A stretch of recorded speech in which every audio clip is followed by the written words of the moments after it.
Podcast is entering a Chino and Homeboy training team environment. Get your fucking gear on. Start the problem, start the clock. I say yo homeboy. What? I say yo homeboy. What? Push the button to start the show. All right. Pushing the button and blammo! Orale! What's up, homies? Welcome to the Chino and Homeboy Podcast. It is another Sacrilegious Sunday. We haven't been nuked to Kingdom Come, so but Chino's weed is all gone. that's right. That's Yeah. right. Yes. Iran, you know what, Uncle Donald Trump, it's your fucking fault. That's right. You could have pushed That's that right. button. Any That's day right. now. When we say Kingdom Come, you best come. Yeah, man. How could you fuck this up? Because you know what we're gonna do. Tell them, Chino, what we gonna do. We're going to bukkake information all over them faces. That's what we're going to do. And ears. Don't forget the ears. And ears. It's a Ears. podcast. Absolutely. It's an auditory platform, primarily auditory platform. Play as fuck up. All right. Yeah. Correction. All right. All over your ears, too. Yeah, we're gonna bukkake your ears first and foremost. And if you're watching the video, we're gonna bukkake your eyes. Indeed.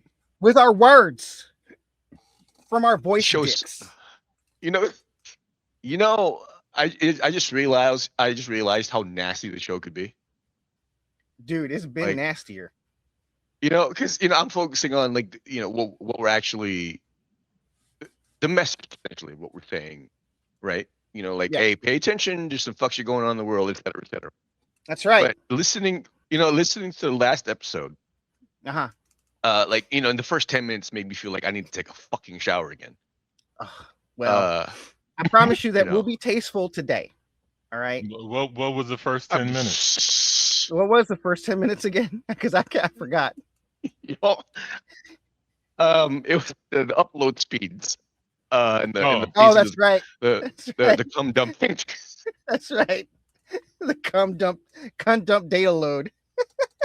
God damn it. We're really starting off with this shit? Like, it's the No. first thing we said? No. I said No, we're that gonna was the first start- thing we we're gonna said. be- We're gonna be tasteful today. All right. There's No, a lot of medical. I was talking about last episode. I'm like, oh, we're really I didn't realize that was the first thing that we fucking talked. Oh yeah. We're really starting off with this shit. All right, this is okay. No. There's No, a lot of no stuff. charm. There's a lot of stuff going on in the world today. Like, there is so much fuck shit going on that I think we could start our own late night TV show podcast if we all lived in the same city, because people would actually watch what we had to say, because we're just that funny. We do Yeah. live in the same city. Not And all of us. And we're all in the same time zone. No. Remember, I'm in Hollywood, Florida, right? And Chino here is in Mormon, Utah, and Yeah. you're in California. Oh well. We got So- to turn it out. It's all right. Yeah, it's okay. It's okay. Right. Does anybody watch the TV show Paradise? What the fuck is that? Is that It's a- Hawaii 5-0? No. It's a show Magnum PI, about NCIS Hawaii, no. Some Knight Rider. Baywatch. form 2000. of no, it's not Paradise. It's that's clear directly facetious. Murder She Wrote. Nah, it's about a giant bunker.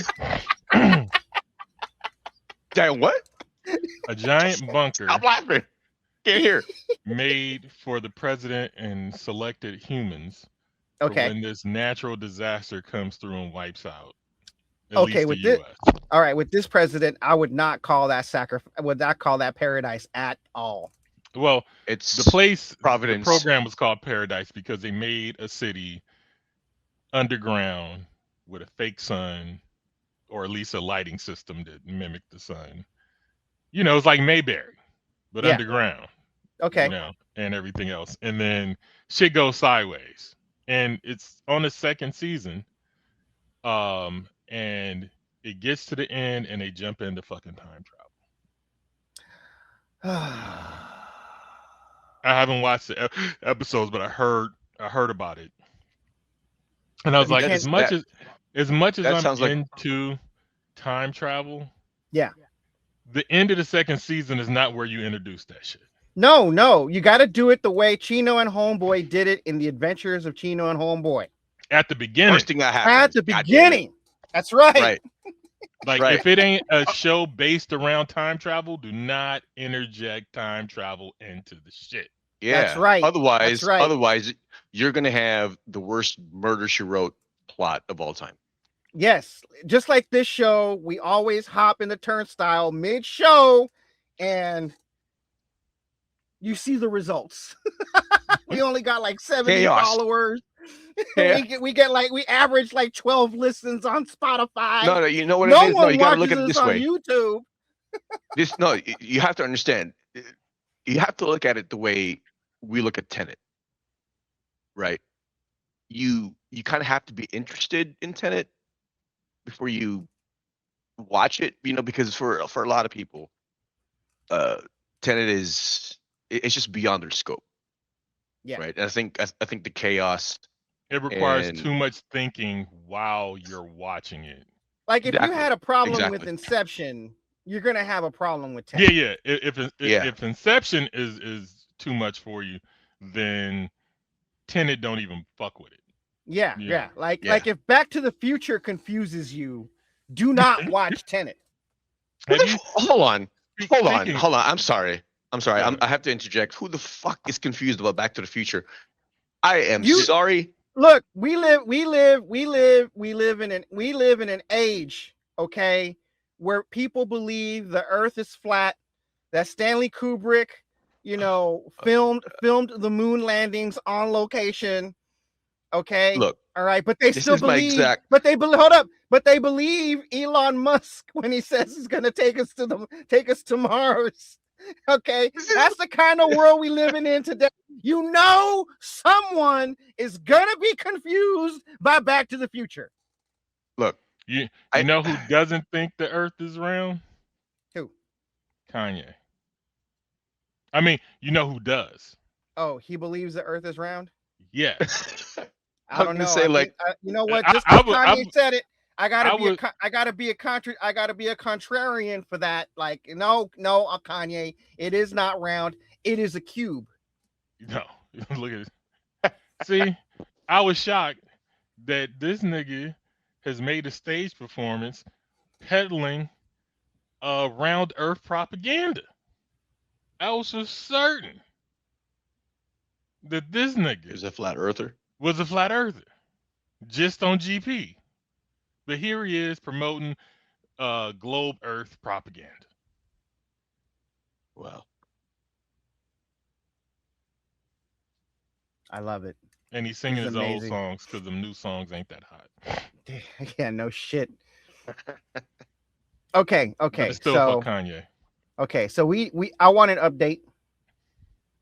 All right. Not for prurient reasons, purely for medical educational purposes. Hold on. Okay. I have to interject. Wait. Did you say prurient? Yes. Okay, carry on. Yeah. Is your dick still dry heaving? No. Okay. I haven't had sex because my girl's been on her period. So. Okay. All right. And you haven't been times. and you haven't made the attempt to strain your wrist muscles. No. I jerked off a few times. So wow. But no problem. We jumped. Still surging in the middle of the night. We went. Hold on, man. Look, I may be a systems thinker, and I may have synthesized intelligence, but goddamn, we went from a dry to fucking the RZA period sex. Like, what the fuck? I'm trying to catch up. You know what? Let me smoke. I know what it is. I gotta hit this bong right quick. because Jesus, you know carry on. because you know it occurred to me. It occurred to me. All right, that's like, man, if Hey Jones is still got a dry heaving dick, like you might have to get it checked out. You know. That's what I fucking said. Well, Yeah. but it's only a dry heave on the second nut, not on the Okay. Look, take it Okay. from, you know, the closest thing we have to a resident medical professional. The closest thing we have to a physician, essentially. Yeah. When we combine all three of us, you know, we're essentially a physician. We're practically a PhD. Dr. Yes. John. Right. You know, but Hey Jones, as your friend, I would, with utmost sincerity, I say, please go get checked out. No, Just but so he you- says he could shoot the club up on the first go round. It's the Yeah. second go round that always. I guess it was taking longer to refill. Yeah. Oh, so what you're saying is your jizz machine is on other people's time. Yeah. Gotcha. All right, makes sense. You're staying Well- hydrated, right? Yeah. But Okay. I'm getting my balls ultrasound later on today. Okay. So, All right. so Okay. if there's any problems, I'll know. You're getting a ballogram. Yeah, a ballogram. I love it. Like a I'll allow it. mammogram, but for your balls. I'll For your- allow it. for your breasticles.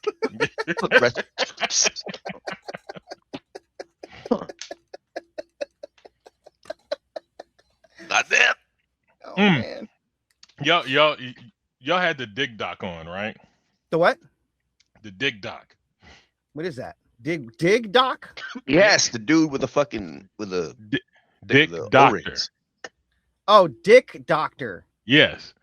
What is the device for measuring your erections during your sleep? What? There's don't a remember. device that does that?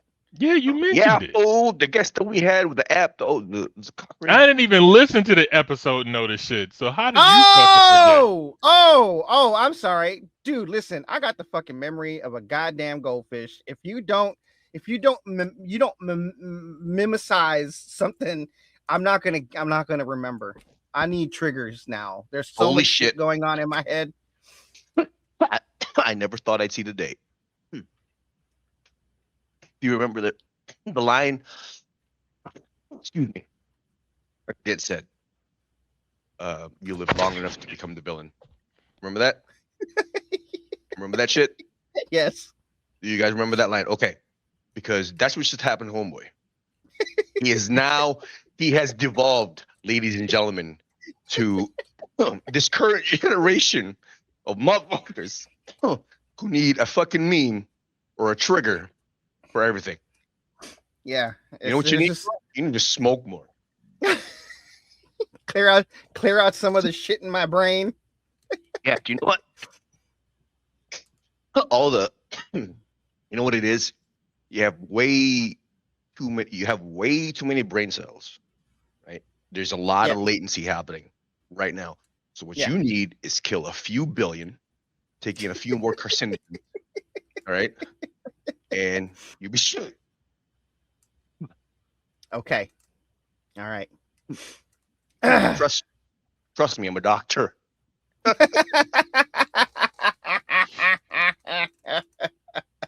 I cracked myself Oh up. shit. No, All right. because like I'm using my what do you call this shit? The little watch that tracks your health shit. What is this thing Oh called? yeah. Fitbit. The Fitbit. Fitbit. Yeah, so I can see spikes in my heart rate during my sleep. So I'm like, okay, that's probably an erection. That's probably erection. That's probably an erection. Right. You know, but it doesn't tell me the quality of the erection. Yeah. I only know the ones where the shit's so hard that it wakes me up in the middle of the night. Yeah.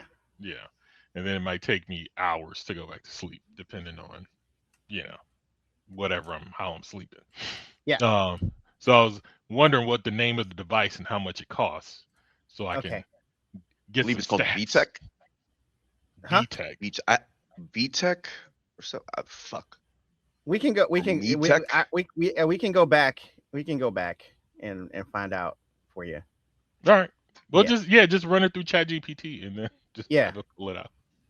Yeah. We'll go back and I'll go check out and get you a name of the device. But human beings before clocks, right? Used to wake up in the middle of the night. What they say? I was To rubbing out. Yeah, they would wake up, they'd fucking, have some tea, then monkey time themselves to sleep, and then wake up with the sunrise. A little man to hand combat and never hurt nobody. Man to hand. I still laugh at that. You know, a little bit of Ricky boxing, basketball in the bathroom. That's right. So yeah, it's nothing new. If you wake up in the middle of the night and you gotta, monkey time, it's completely normal. Waste not, what not. I mean, the erection's there. Might as well use it. indeed. Yeah. Because there's gonna come a time when those things don't come very often no more. Yeah. Let's take advantage when you get them. Indeed. That's right. That's right. All right. So What's on the docket today? What's on the docket today? We have war, red pill, and Chino's toe. Okay, so is this wargasm stuff, or is this war? What is it good for? Absolutely The nothing. second. Okay. All right. Gotcha. Okay. Is Jackie Chan gonna mean it? No, because it isn't with. I believe it ain't beef with China, so no, Jackie Chan is not going to be in it. I'm just saying because he sang that fucking song. Anyway, continue. This is going to be some. It's going to be some Rambo shit. Rambo Second Blood or whatever the fuck. Yeah, Back Rambo when he made First those Blood Part explosive 2. fucking arrows. that's right. Yep. And he would just fucking go out in the open with machine gun, and every single shot that was directed at him did not fucking hit. Love it. That's right. So that's what you call plot armor. Is that Rambo? Rambo's the one who doesn't get shot, and Arnold is the one that doesn't run out of ammo, right? I mean, he ran out of ammo in Commando.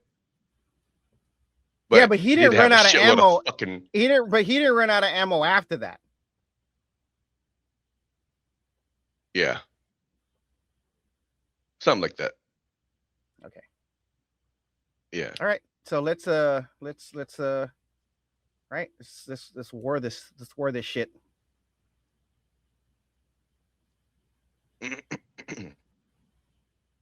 We're starting at war and not the toe.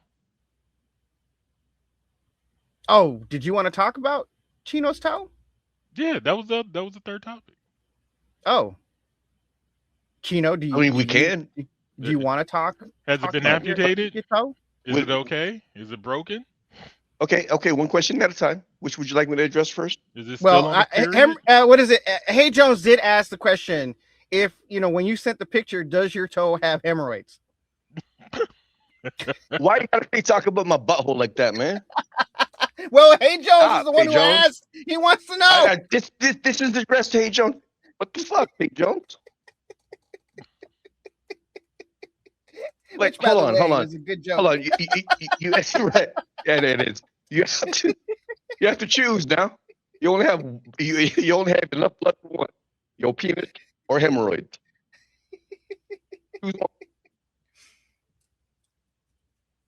So, but anyway, what was your first question? Elucidate the audience by telling them what happened. Now you don't have to, specify what kind of equipment it was, but it was equipment. So something fell on my foot and caught my second and third toes on my right foot, and as soon as I felt pressure, I yanked my foot out, and that caused it to essentially don't know the exact term for it, which is kind of surprising, but my foot essentially got, or my middle toe or my second toe essentially got degloved from the nail down. So the nail is detached, but it's still on there because I slapped some gauze and bandaged it up, and you know, I sojourned to Messent that day. That's right. That is Baroque speak, or stayed hard. And David Goggins that shit. Damn right. Fucking Damn right. right. Explain to me why degloved made me wince and recoil rather than like the more direct, you know, I lost a toenail. I lost a toenail. Yeah. why does Because I lost a toenail make me not wince and recoil, but somehow degloved makes just make it, it's it more gives it's more me, visceral. yeah, like it feels Yeah, more it's more visceral to be visceral. degloved, and I'm like, ugh. And I'll tell you why.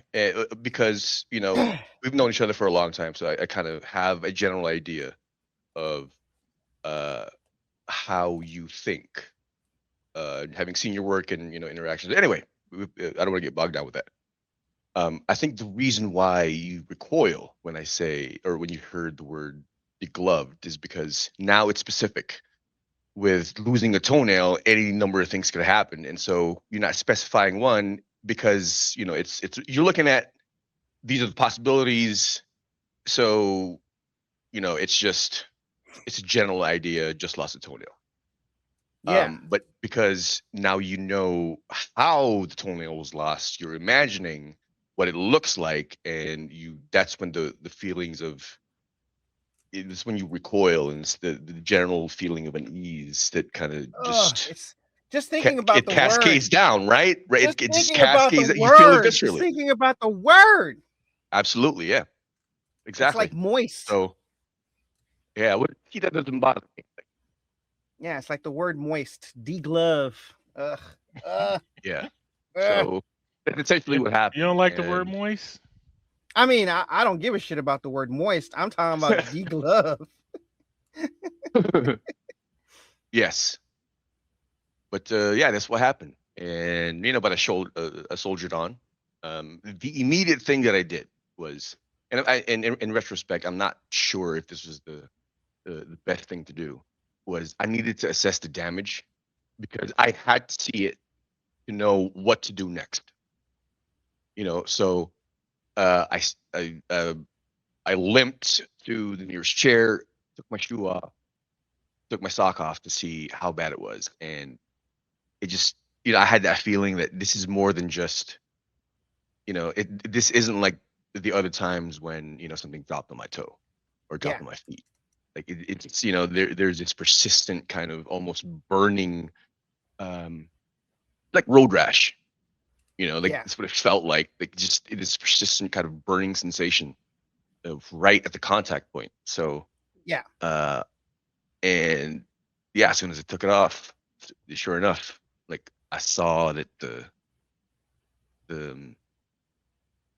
I saw the condition of the toenail, and like I knew, like, yeah, this thing is coming off, or this thing is off.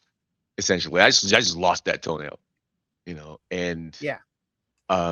yeah, the it was I don't know if the adrenaline um is was making me, or what made me kind of uh forget, but it was it almost felt like I was unconcerned with everything else, just what was happening. Like I needed, like I said, I needed to assess how bad the damage was. I needed to assess, because I needed to know what to do next. Yeah, Is this an ER trip? Is this, or not? Like, can I keep on going? Like stuff like that. So, um, the retrospective uh is really about, was that a good idea or bad? Because on the one hand, like I knew, like I had a picture of what's going on, but maybe I could have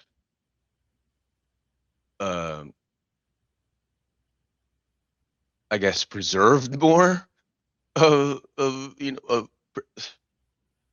maybe it wouldn't be in as worse condition as, or it wouldn't be in the condition that it's in had I just left it alone for a minute. Yeah.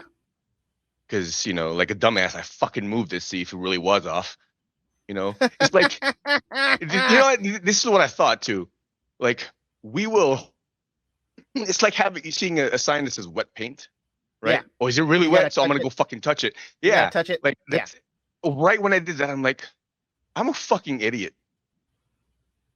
Like, because I touched it, I moved it, my hands were fucking dirty. Yeah. And I'm like, ugh. So just the rage from that, and the rage from just it happening, period. It was completely. I was angry, and so I think that tunnel vision, that myopia, was. I don't remember much.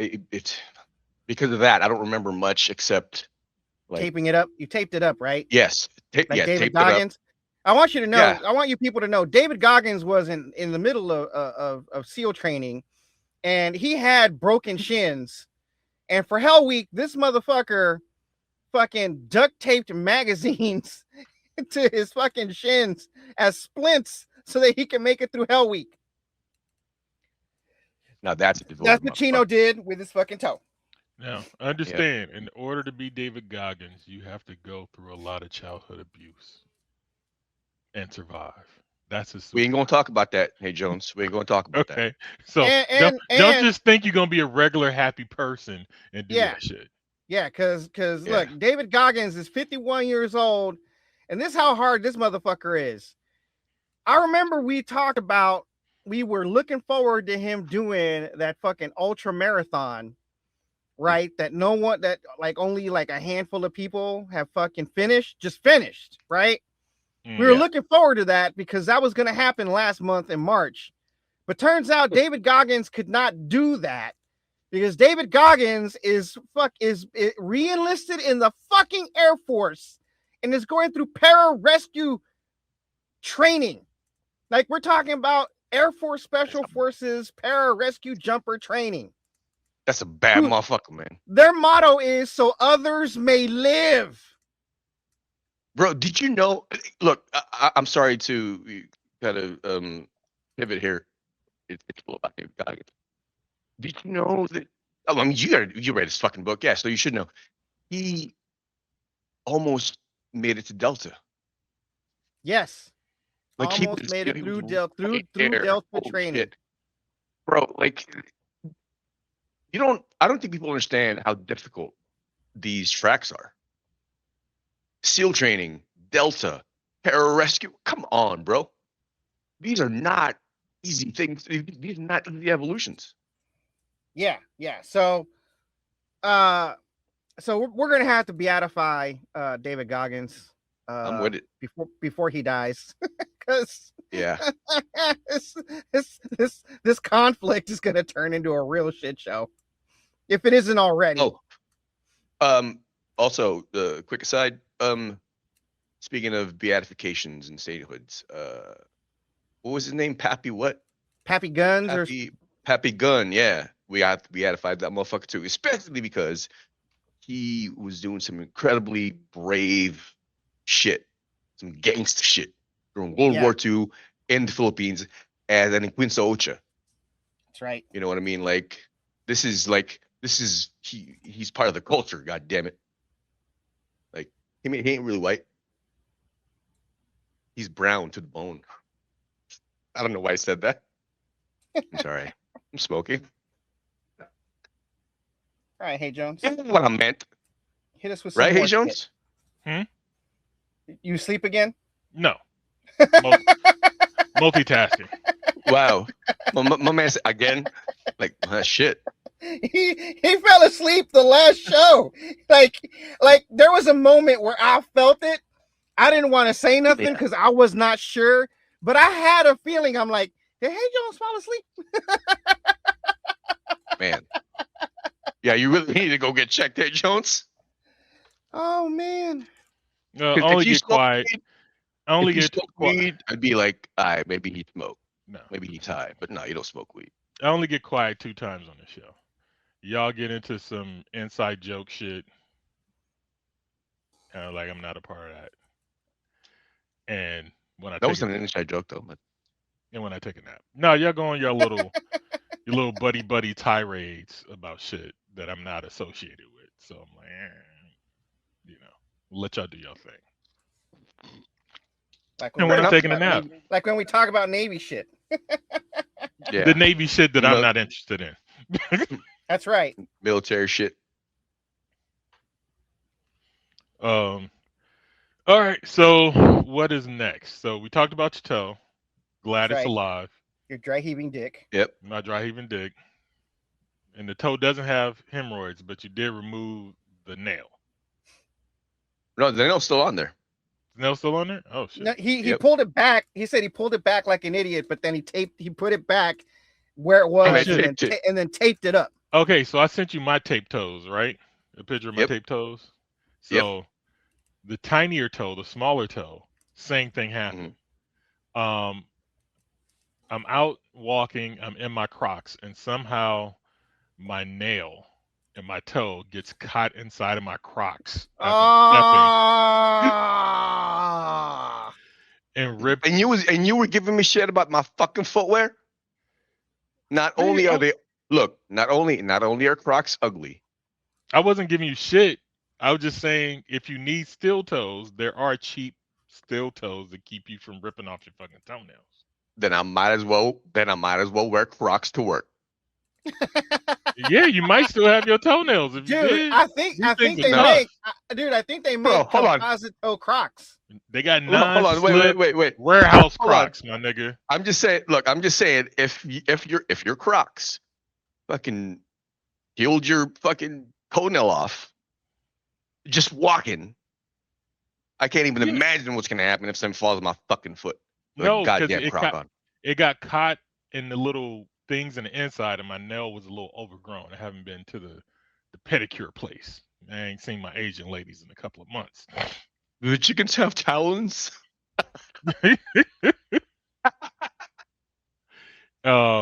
Shit. And just accidentally got caught on some shit and pulled my shit back. I was like, fuck. So I taped it down because luckily it didn't bleed a lot and it was still hanging on by a thread. So I taped it down for a few days and then I was able to remove it and then I taped it down to stop the bleeding from a little bit. But it wasn't full removal. It was like that half removal. So like half of the underbed was exposed and the other half was fine. I see. There are my shit was off. There are composite toe Crocs. Yeah, who the fuck wants to wear them? Just give me some composite toe boots. I'll go with that. You like Go Ruck? Because Go Ruck now makes a composite toe boot. Go Ruck. We're looking for sponsors. Damn right, man. Boots. I fucking hurt my back every time I use your sandbags to try and not be fat anymore. So yeah, we're definitely looking for sponsors. I love their shoes, man. I don't think that's a real endorsement. Shoes. What you just said. I love their look. I hurt my back every time I use your shit. Look, I got acquired pes planus and plantar fasciitis, and when I wear their Mac V sock boots, dude, my feet feel so good. I don't want to take the boots off. So the question I have is, are they aesthetically relevant? Because that's a big thing in the presentation that's Chino. You're gonna have to go on Go Ruck and find out for yourself. You know what? Excuse me. God damn it. But I recommend stop them. Sneezing, Hey Jones.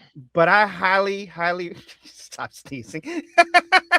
You're stealing my highlight, Hey Jones, with your sneezing.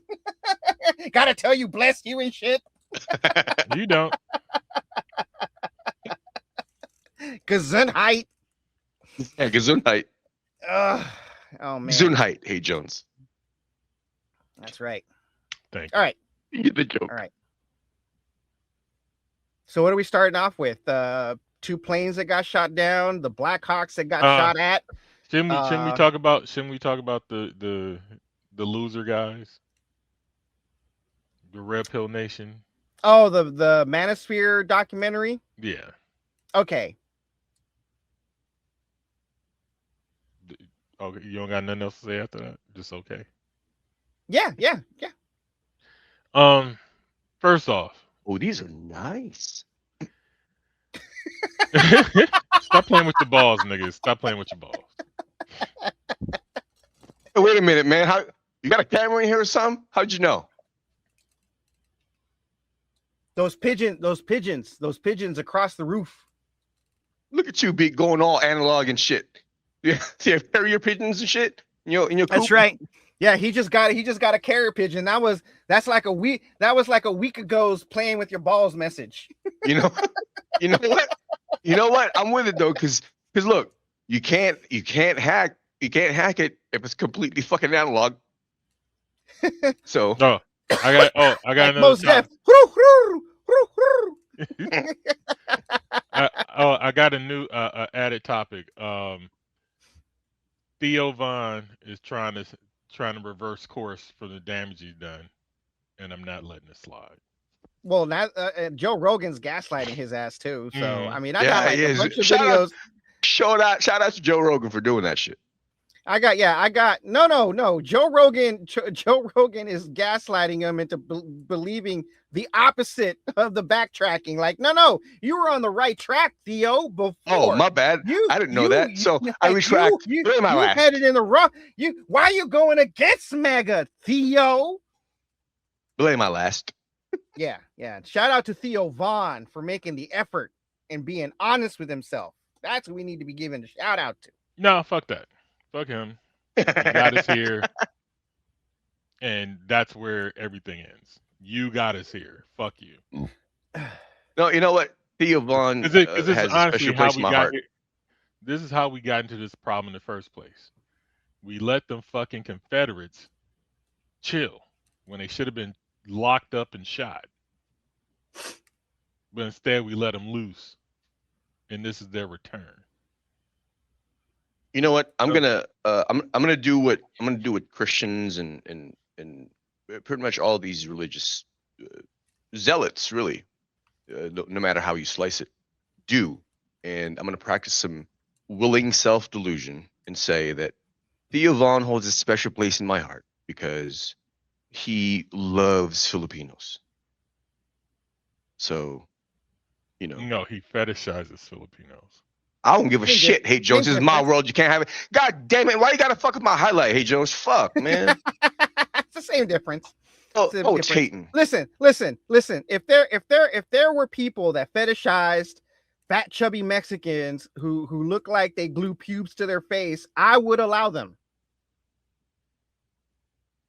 It's still racism. Poon is poon.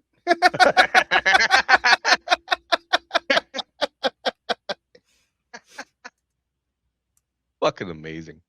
I'm just saying. These are nice. Like, if there's an Asian chick who was into fat, chubby Mexican dudes who glue pubes to their face, right? We can just fetishize each other. What you mean by each other? She's fetishizing me, for being a brown brother, right? And I'm fetishizing her for being an Asian chick. Okay. Because that's kind of what, at the end of the day, that's kind of what interracial dating is, right? When snow bunnies are, hooked up with some black dude, like they're fetishizing each other. Not true. Some people just like the people that they're with. What's that? Some people just like the people that they're with. I rock with that. No, I can rock with that. Without having a fetish attached to it. Not according to you.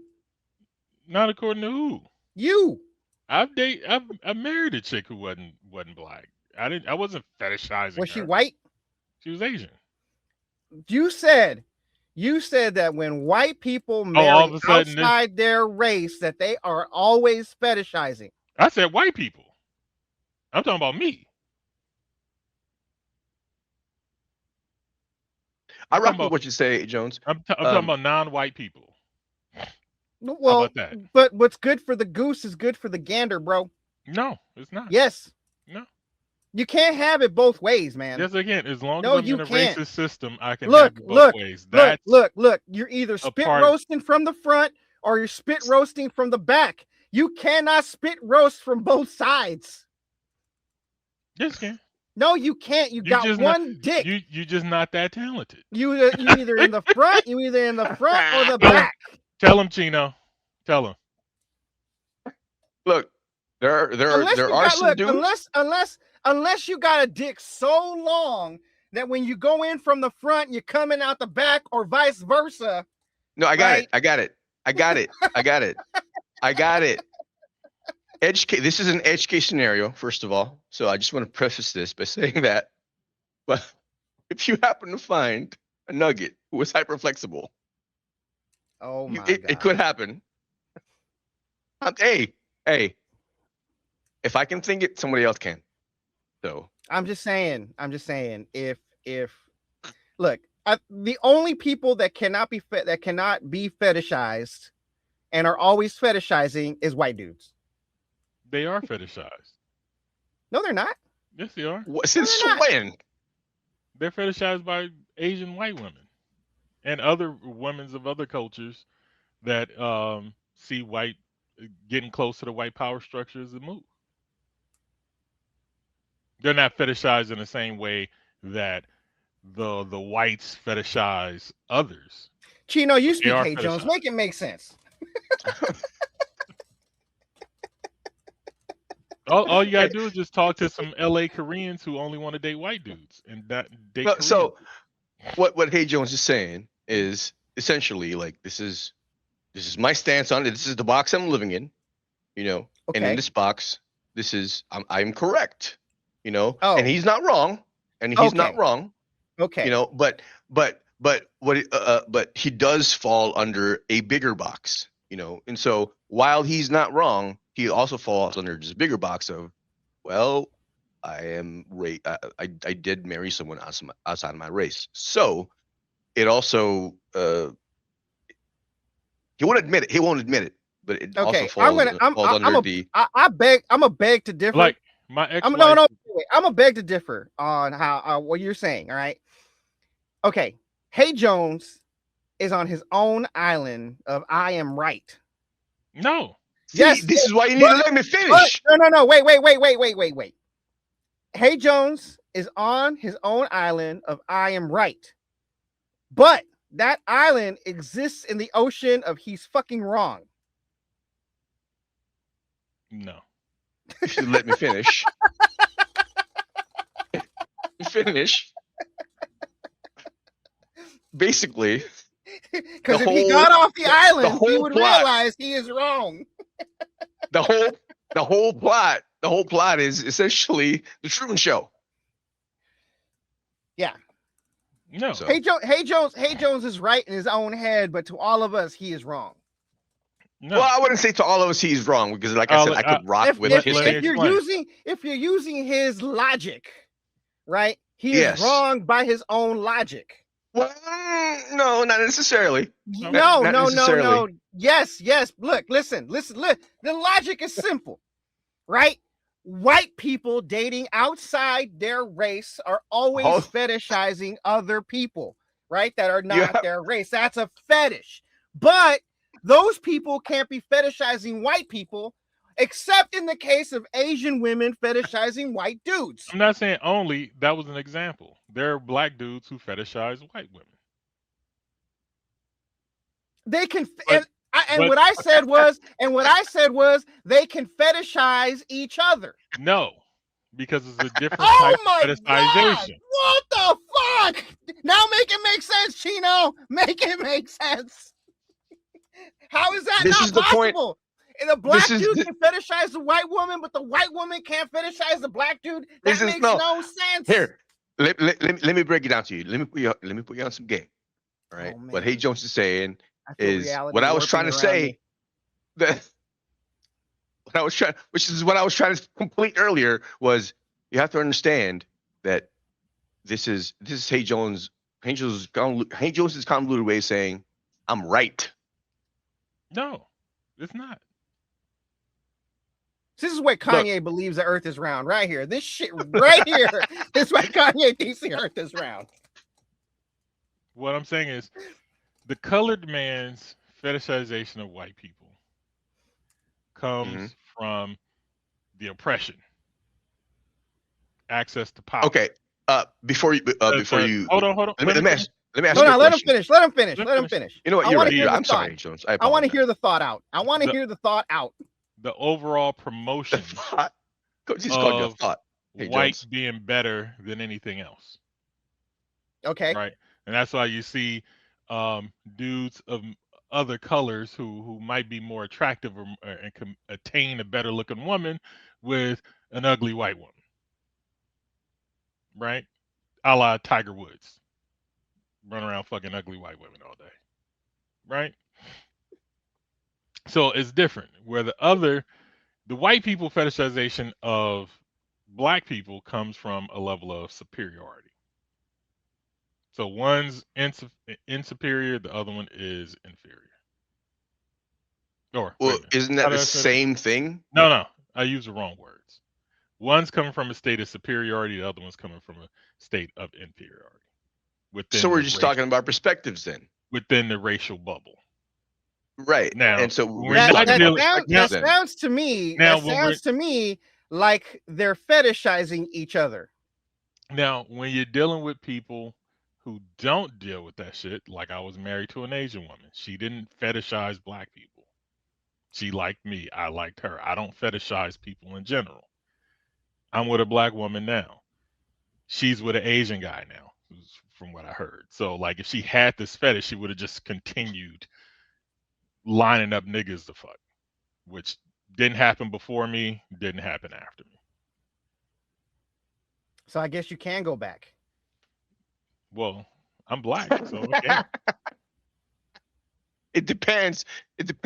No, I can rock with Hey Jones' statements. The only people who say that shit are people who are being fetishized. How about that? I can rock with that statement too, because as someone who's been in an alternative lifestyle, there is. Okay, you need to be clear about your alternative lifestyle, because that sounds like you sucking dick. Being a bull. Okay. If the dude is watching, it's still gay. Hey, look. Listen. We established on this show, right? You're either straight or gay. Whatever you identify as, right? Asexual, aerosexual, bisexual, homosexual, the asexuals don't count. Multisexual, whatever sexual, any sexual, you are gay. Didn't we already establish this? It's just a million ways exactly of being gay. So you're gay. The asexuals don't count because they ain't in the game. No, they're gay. That's gay. If you're not in the game, that's gay. I love it. Right. Whatever the case may be. No matter. Look, you can't count non-voters. Look, unless you're pure, monogamy, penis and vagina, no extracurricular, sexual activities, then you're straight. But if you're a swinger, you're hot wifing, you're cuckolding, stag vixen, whatever, gay. All right, whatever. If being a stunt cock makes me gay, I don't give a shit. There you go. There you go. But if you are a porn star, you made me fucking forget. If you're a porn star, all of them, they're all gay because people watch them. Gay. Cool. Okay. Now, I want I lost my people. point because of this tirade. No. We're No, going. No. Stop. I have a point to make. Okay. We're catching Homeboy be, being a hypocrite. He's being what he be claiming I am all the time, right? Because he's Gay? he's contradicted Explain. himself. Yeah, just I'm got you. contradicting myself. Yes. Because when we were watching that fucking video a week or two ago about the MMA fighter who was fucking dudes for money, and I was like, he's gay. And you was like, no, he's not. He's just doing it for money. Now Okay. you're totally agreeing with me right now. Okay, I stand corrected. That's gay. Okay, thank you. It's Finally. not How easy that homosexual though. It's gay, but not homosexual. How about that? I'm still right where I started, buddy. I'm still right where I started, homeboy. Like, I'm so confused. Oh my god. Oh my fucking god, bro. It goes so bad so quickly. What the fuck? This is the same argument of like a white woman can fetishize a black man can fetishize a white woman, they can fetishize each other. No, they can't. Yes, they can. So it's all a matter of perspective. Really, this whole argument is a matter of perspective. If that's all they pursue, they're literally fetishizing each other. Wait, so I just the point I was trying to make, I just remembered, was the reason I can rock with a lot of what Hey Jones is saying is because as someone who's racially ambiguous, right? Yeah. There's no possible way I think I could be fetishized. You know. can. Okay, Well, look. hear me out. Because I don't look Filipino enough. I don't look Asian enough sometimes. I look fucking Mexican sometimes. No, You know, but that's so the it's thing. like- it's your And so ambiguity that is being fetishized. You're like you're the omni-colored person. So okay, So a white person could look that's at where you I'm like, hey, confused then. you colored. That's enough for me. That's know? what I'm confused at. That's what, see, like I look light skinned enough, you know, to pass for white. So that's where I'm getting confused. Is I would. well, hold on, hear me out, because most people like I've had people tell me like, oh, you don't look fucking Asian, which is I don't know how, but the point is, if it's omni, then it kind of cancels it out, doesn't it? Because it's like saying, hold on. It's like saying, if we're all God's children, what's so fucking special about Jesus? I can fix this. You want me to fix it? You're far enough from somebody else, right? You look far enough from them to look at you as an other. So they're not looking at you like, oh, you're one of us. They're looking like, you know what? I know what it is. I can tell you exactly what it is. You're this weird mutt, and I like it. That's what it is. Okay, I got you. Look, I'm gonna fix the hair. this. It's the hair. It's hold the up, hair. hold it's up, the hair. hold up. I am gonna fix this. All right. I'm gonna add, okay, that if you date outside your own ethnicity, right? If you date, if you banging somebody not from the same country as you, or the same state or same city, right? Not the same family. Not the same family or the same family. You're also gay. That makes everybody gay. Oh, see, I That's fixed the point. it. I fucking fixed it. We're all gay. Everybody's gay. Okay, now we're on the same playing field. We're still right where we started. All right. Yeah, exactly. We're still nowhere. We're back. We're back at the starting line here, homeboy.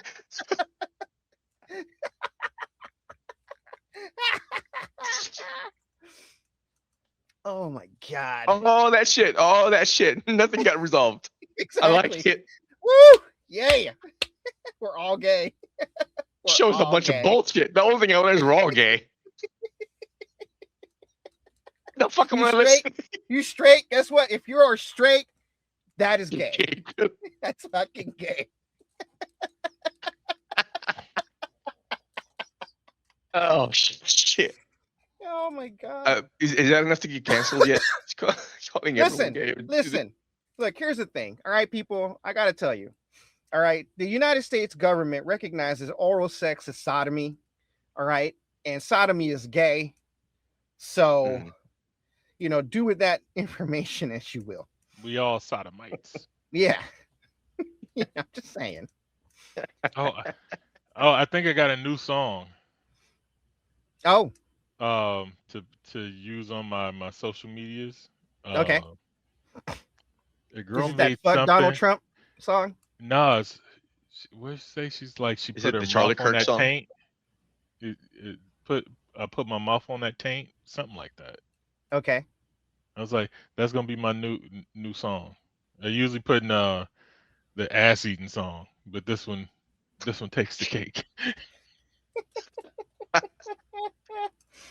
You heard that? Y'all heard the ass eating song, right? Hold on. Wait. You mean to tell me that licking the taint overtakes rim jobs? Well, it's because they removed the song by Sugihana, Eaten, from the list on Instagram. This is like the third time they done it, where you search for the song and it doesn't appear. And then Instagram, y'all a bunch of bitches. Also, we're looking for sponsors. And then this other song popped up, and I was like, "Hey, this is a good replacement." What the fuck are you listening to, Hey Jones? Did that just popping up in your feed? What the fuck? Are you listening to like ass eating and taint licking songs? What is happening? What? They're funny. You match them up with videos of animals fucking. It's hilarious. You know what? Maybe I need to see it. I haven't been on social media like at all. We know. Yeah, I'm a hermit, as it were. Can you read? Good. Then you can read The Adventures of Chino and Homeboy. You could read it at home, on your lunch break, in the bathroom. Don't lie. You know you do that. You could read it on a long flight. The kind where you've already finished the movie, eaten the tiny pretzels, and the stranger next to you is sleeping on your shoulder, drooling. You could read it in line, at the DMV, at your cousin's wedding, or hiding from your boss in the supply closet. Anywhere you can hold a book, you can hold this one. And once you start, you'll probably forget to put it down. The Adventures of Chino and Homeboy, available on Amazon. The link is in the show notes. Bring snacks. All right, so Digitally. this fucking red pill doc. I was unimpressed. Let's explain what red pill is for the idiots. I mean, for the people who don't know. Man, that's a long story. Just give me a one line mission statement. It's basically a group of podcasters who promote a misogynistic look at life to young impressionable children and older dumb men. Okay. You right, know, cool. fresh and fit. Actually, no, that's kind of concise and that's a good explanation, actually. And they all kind of bubbled up from the Proud Boys. Mm-hmm. They're the ones who kind of got this social media ball rolling with it. Thank you, Gavin. Is it McGinnis or Guinness? McGinnis. Yeah. Thanks, Gavin McGinnis. 2 times. Isn't it Gavin McGinnis Canadian? I do believe so. Yeah. Yeah. So continue the joke. The documentary follows a little bit. They do Myron Gaines, who is Fresh and fit, and that's not his real name. I mean, it's his real name now, but it's not his birth name. Yeah, it's not his. This is that the what is government name given at birth.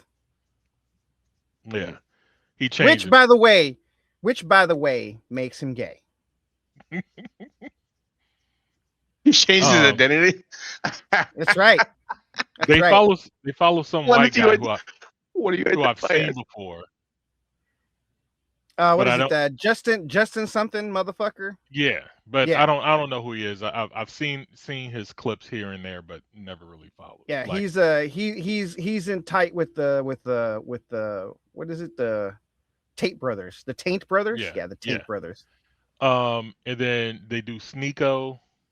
Barely.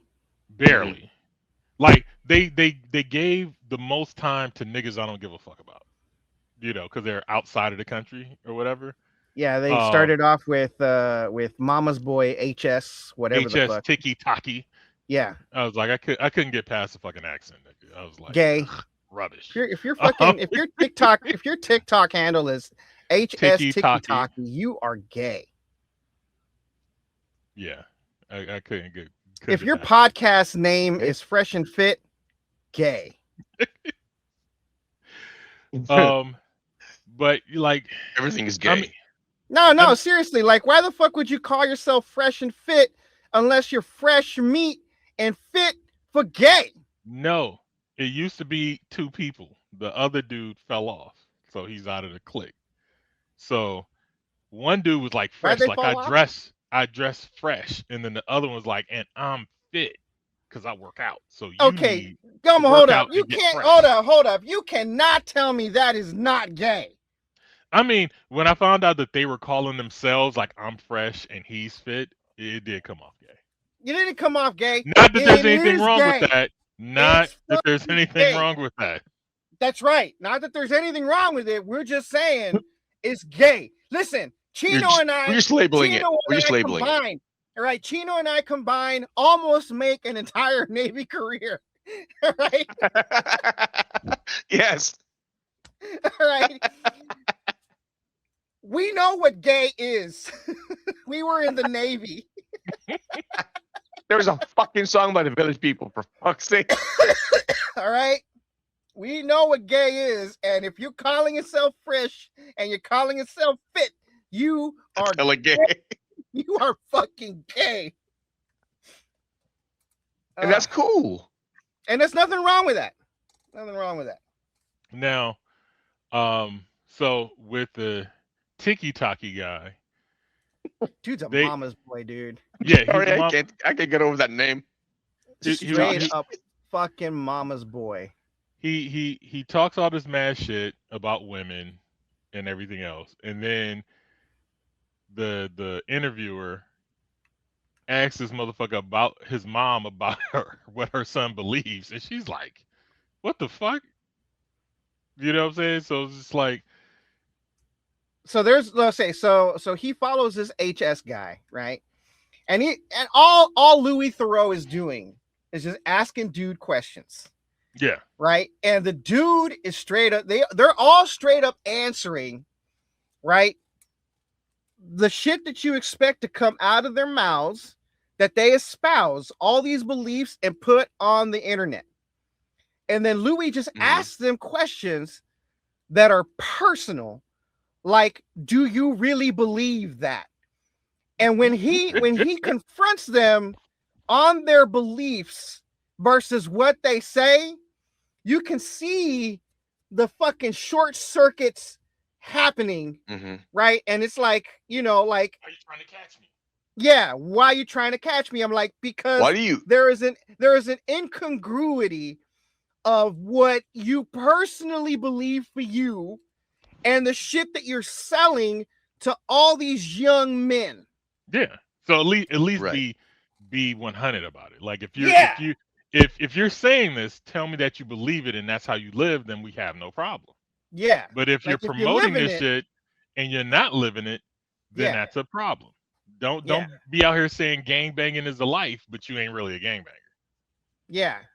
Because when look, you got to be careful with what you say, because my mind went a completely different direction with the gang banging. Like, I wasn't thinking the hood gang banging. I was thinking about like, you know, multiple spheres. You know what I'm saying? Like, holy shit. Anyway, continue. I just wanted to say that. I mean, I can give you a better analogy. Don't sell hamburgers and then get on commercials and don't want to eat your hamburgers. Like that McDonald's guy. Yeah. Now I know you faking the fun. Like you don't like Yeah. that shit. Yeah. Yeah, because HS talks mad shit about women, but said that he would disown his daughters if they did that shit. Yeah. So he's out here helping to produce porn or pimping hoes through Instagram. Yeah. I mean, not Instagram, but TikTok. OnlyFans and TikTok. But if his daughter did it, he would disown her. I got a Yeah. gay buddy, but if my son was gay, I'd disown him. Exactly. I don't hate Jews. I say fuck Jews, but my homie right there is a Jew. Yeah, like I don't hate Jews. I just say hate the Jews, even though my buddy over there is Jewish. I'm trying, but you know what? HS, I mean, I'm not gonna say to his credit, HS was upfront with what he said. He said, I don't care what I say. All I'm interested in is the money, because this is all about money for me. Now that's what he said. That was probably the most honest statement in the whole fucking show from these. Yeah. Now I don't give him credit for it because, like Hey Jones says, he talks the talk, but he ain't walking the walk. Right. Because he doesn't walk the walk, because when Louis Theroux got him in front of his mom and they recorded him and his mom, the interaction, like when Louis was there and they were recording, right? There was a performance between the two of them, like they were on national TV, right? Like they disagreed with each other, but when you saw the behind the scenes footage of the mom and son interaction, and his mom is fucking not going laying into him, but like treating him like a kid, and he's acting like, yes, mom, okay, mom, oh, yes, mom, okay, mom, right? Doing what his mom is telling him to do. And I'm like, you are a straight up mama's boy. What? Now I see what you do, what you're doing. You have this Madonna whore complex that you've built inside your head because you don't feel like you have any agency outside of your mom's identity. No, I think you're making too much sense. Part of that is a black thing. I know his mom's not black, but he is. And even with me, I let my mom have her space. Like, you know, like especially if we're in public, I just gotta let it go. It's just, you don't disrespect your parents. I don't really argue with my mom. That's just some shit I grew up with. Yeah. You know what I'm saying? So part of that I thought is that, but then I also do see your side of things. Like, I feel like with all these dudes, because most of them were single parentage households. Yeah. That there's some weird shit with their dad not being there and modeling good behavior and shit. So they do have this hatred towards women. They may have, you know, they may blame their mother subconsciously for their fathers not being there. It's the same process by which gangs initiate young men, you know, who are find a broken home. Yeah, you know. Broken homes, you know, young boys are looking for fucking role models, and these gangs, you know, and gang members offer them an opportunity for a role model and community, and that's what they're looking at. So this is no different than that psychologically. And also, I feel like I've seen this in elephants, or they documented this in elephants, but I also believe that it happens in humanity, right? Because I've seen it happen with a young boy in my life, my family life. So when you have a pride of elephants that doesn't have herd, is it herd? My bad. Herd. Yeah. You got a herd of elephants. Also, caveat: it is a matriarchal society. Go on. Yes, but they will also have a bull somewhere. I get it. I understand. I understand. When that bull is not there, In the fact, male. Chino doesn't just understand; he relates. Yes. Yes. When there's I understand.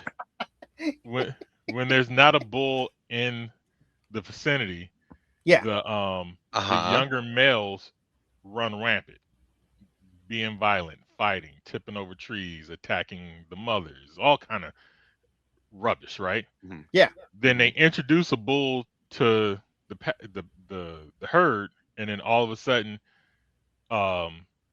the boys get regulated. And Right. they say it's kind of like this hormonal thing where, like, with this dominant testosterone driven creature comes in, it regulates all the male children's testosterone. Regulators. And I've seen this with a young cousin of mine who was raised by my grandmother in a house full of women. He Mhm. was cantankerous, like violent, mischievous, XYZ, and he would only settle down when I was around. And then I had to, like, put him in check a couple of times. You know what I'm saying? And this carried on until, like, junior high school ages. Like, in elementary, this motherfucker was a terror. Just he'll be nice one minute and then do some shit you didn't think he would do. Being disrespectful and shit like that. You know what I'm saying? But now he's all good. We all got, in high school, he started doing sports, found some Case- coaches that took him in, started doing It's in the house jujitsu somewhere. and shit like that. And he's totally regulated, nice individual now. You know what I'm saying? But Mhm. I feel like these guys suffer from that absence. Like Tiki Taki, dad was a famous footballer. Rugby player. Rugby player, my bad. Yeah. Rugby player. So his father's And famous. and they actually showed when They met. HS confronted him and Mhm. asked him, like, you were never there and blah blah blah. And the conversation didn't change either one of them. No. I have a Dad- question. Dad is like, I'm an asshole, my nigga. What you want me to do about it? Okay, question. So with this is in relation to what he just said about, like it's a black thing, and it's you just don't disrespect your parents. I don't think In that's an public. entirely black thing. Right. I don't think so either, and this is why I'm asking this question. So, and I'm not saying that this is what happens. I'm asking the question because this comes from a personal anecdote, that has essentially put a lens through which I look at things. So,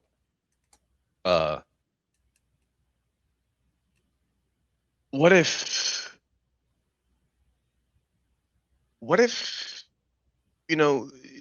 the experience you have with family is such that it just doesn't make sense for you to hold, the whole respect thing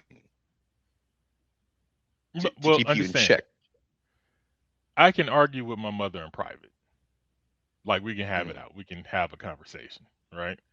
I Mhm. can't do that in the face of company.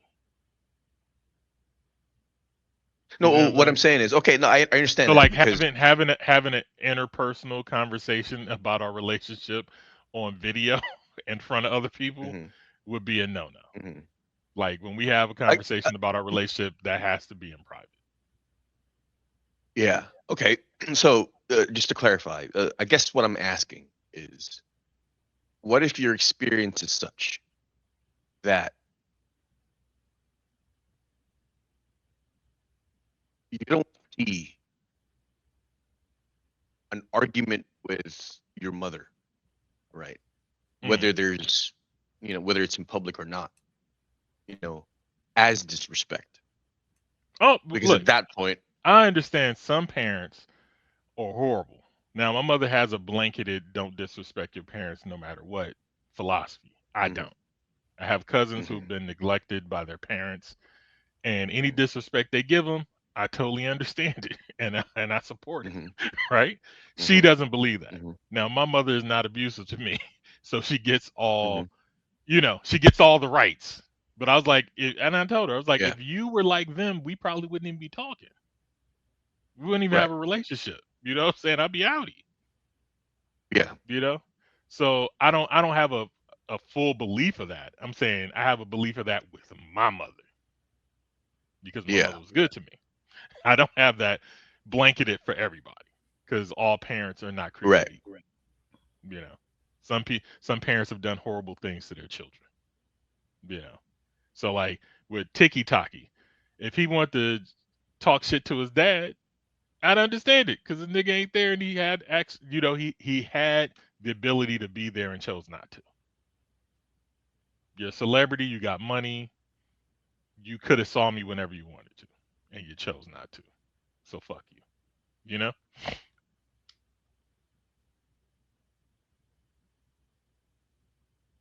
Right. Um, Then there's but then all of them there's seem to have no hold up. fathers. No, wait. Then there's Fresh. Oh, Right. I thought Fresh's fucking segment I thought was fucking hilarious yeah, because the amount of control this dude doesn't tried have. to exercise and yet couldn't was hilarious to me, right? So at the beginning when Louis meets Fresh, it's Fresh, right? It's not Fit. Yeah. Fresh is Marlon Myron. Gaines, Marlon Gay. Myron. Myron Gaines has a girlfriend with a Yeah. little dog, Had. right? And Myron is, he says, I love this dog. This dog is cool. It's got pink bows on it. And like, oh, it's my girlfriend's. We should, And at first, he didn't want Louis talking to his girlfriend. Mm-hmm. At first. Can't expose her to this pimping? Yeah, at first. That like even HS was like, no, we don't talk to my mom. My mom don't want to be on the TV. Well, all of them didn't want them to talk to the women in their lives. Yes, exactly. But their ego. At the beginning, they all tried to hide their women. I don't know if it's ego. I think it's something different, right? Well, okay, let me say this. Hold up. Let me finish. This is because Myron Gaines, right? So Louis, when the girlfriend walks in, Louis asks, like, oh, there she is. Can we talk to her? Right? And instead of Myron being what he preaches on his podcast, right? He didn't Caesar Milan Louis Theroux, with establishing dominance on the animal. He gave in. Mm-hmm. He said, yeah, you can talk to her. And I'm like, bro, you just made a fatal fucking mistake. No, but this is why I'm saying he said it, because he knows he's being recorded. And it was like, if I don't let you do it, then I'm going to look funny or you're going to try to spin it. You know what I'm saying? So that's why I think all of them eventually gave in, because they felt like, if I don't let you see this part, you're going to spin it into something else. So I'm gonna roll the dice. It's try to promote this. But it's not ego. It's not ego. It's hold on. It's on the tip of my tongue here. It's punk bitchedness. All right. Okay. Because I'll agree. Because a real pimp, right? A real pimp would be like, nah, dude, you can't be talking to none of my women. Or if you're like, yeah, you could talk to any of my women. And when those women talk, they'll say the same thing that motherfucker's saying, because he's a fucking pimp, right? Like, oh yeah, he beat me down. Like, yeah, that's right, bitch. I do. When you get out of pocket, right? Like, oh yeah, because I've been getting out of pocket like that sometimes, and they got to put me in my place. These dudes don't have women like that. HS ain't putting his mom in her place. No, his mom is putting him in his place, right? This girl that was dating Myron Gaines, right? Like he asked Myron, like, you know, because Myron, he just said, like, yeah, I get to sleep around with other women. I'm not right now, but if the opportunity presented itself, and like, well, what if that opportunity presented itself right now? It's like, well, I'm not going to answer that right now. We'll cross that bridge when we get to it. And he started playing all this verbal judo because he wants to keep this girl in his life. And he knows that if he says some shit that's not on the podcast, right? He says that in a personal interaction, he knows this bitch is going to leave me. Or she right? might. Because even she said it. He's one way on the podcast. He's a different way with me. Yeah. Then Myron walks off camera. Goes to go handle some business, right? Or business, depending on what jacket I'm wearing. And Louis asks her, like, straight up, where do you see your relationship? Do you see your relationship the way he's describing it? And she straight up says, no. And it's at that moment where I'm like, y'all relationship ain't long for this fucking world. They broke up after the show. Yeah, because when Myron comes back, you know, they look at each other and she just shrinks away and walks away. Like she crossed the line. Because Louis, you know, tells Myron like what she just said, you know, and then she's like, okay, I gotta go. And then she just left because she could feel that pissed Myron off, right? Later on, she's in trouble. No, they ended up she ended up breaking it with him. Yeah, she left him. She broke up with him. But that's how much of a bitch bad. he is, you know? Like that's how much of a bitch he is. He made like claims, I didn't see the shit, so I didn't do my homework. Sorry. He made claims on his podcast that they broke up because she wanted a family and he couldn't give that to her right now. I was like, that's not why. Like I said, punk bitchedness. Yeah. It's just like you're putting on an act on your show and you were with me at home acting and saying different shit. Now you put me on camera and you're saying the shit that you're on your podcast. And it's like, oh, it's like that? Okay, then. Here's the other part of the Myron Gaines show that I thought was fucking even more hilarious. Louis is supposed to be a guest on Fresh and Fit, right? And before Louis' segment starts, they're talking to the guy who used to be a porn star, but now he's a fucking Manosphere coach or whatever. And which guy was that? I've seen that guy. Yeah, I don't remember his name though. Yeah, I can't remember his name. He said it on there. It was Master Race of Peace. And I know that. And he walks backstage and he talks to the booking agent that Myron has, and he's asking her questions. And then you see on the show, Myron saw that Louis walked away with the fucking booking agent. You know, he's asking her questions. She's answering them honestly. And then halfway through him asking questions, she gets a text from Myron. She reads it. And then she tells Louis, I'm sorry, I can't answer any more questions. Because Louis wanted to know, he wanted to know how they get the girls that they have on the show. And it's not like they have them as guests. They're paying these women to be performative for them. Wow. Money grab. So the whole Fresh and Fit thing is a fucking act. All the women are paid to be there, and they're paid for those dudes to shit on them. It's their own little Dubai, verbal Dubai. And I'm willing to bet that those dudes from the Whatever podcast do the exact same thing. Yeah, like where which one's that one? The Whatever podcast. The one with the what? Yeah, the one with the bearded white dude, right? That's the one with the white dude who couldn't open a jar of pickles. I'm just beard is white one, saying. right? Yeah, that's the white one. Okay. It's the white fresh and Okay. fit. Another Yeah. couple of gay dudes. Nah, but yeah, none of these dudes are authentic.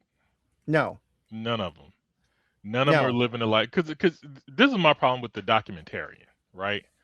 Because I felt like he should have way more. That like the dirt I know about Fresh and Fit, right? Just on cursory listenings or shit that just comes up across my feed on YouTube and whatnot, right? Yeah, He didn't question him about none of that shit. Like, we caught you with a girl who was a sugar baby on the sugar baby website that you're dating. Why are you paying for hoes? You know what I'm saying? Didn't even answer that shit because he got caught out about that before the Fresh and Fit fall, right? Mm-hmm. He got caught by that and several other instances of being incongruent with what he was saying. You right? yeah. So you're talking about never pay for a bitch, but you on a sugar daddy website. Explain that. That doesn't make sense. You know what I'm saying? You with you with your girls, but you can't talk how you talk on your show in front of your girl because your relationship ends, right? Yeah. Even with that white dude with the pregnant girl, right? Um, she was looking at him funny because he had to say this bullshit out loud. Why you ain't married? You got 3 kids. Is it because of the money? Yeah. And she's looking like,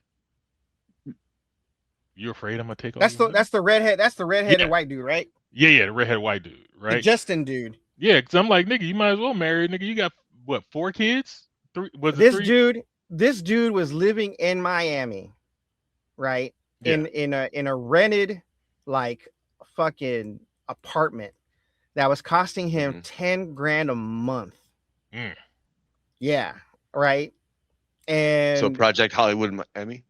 I think he was living by himself. He had moved his wife or kids there, right? Mm. He was just living by himself.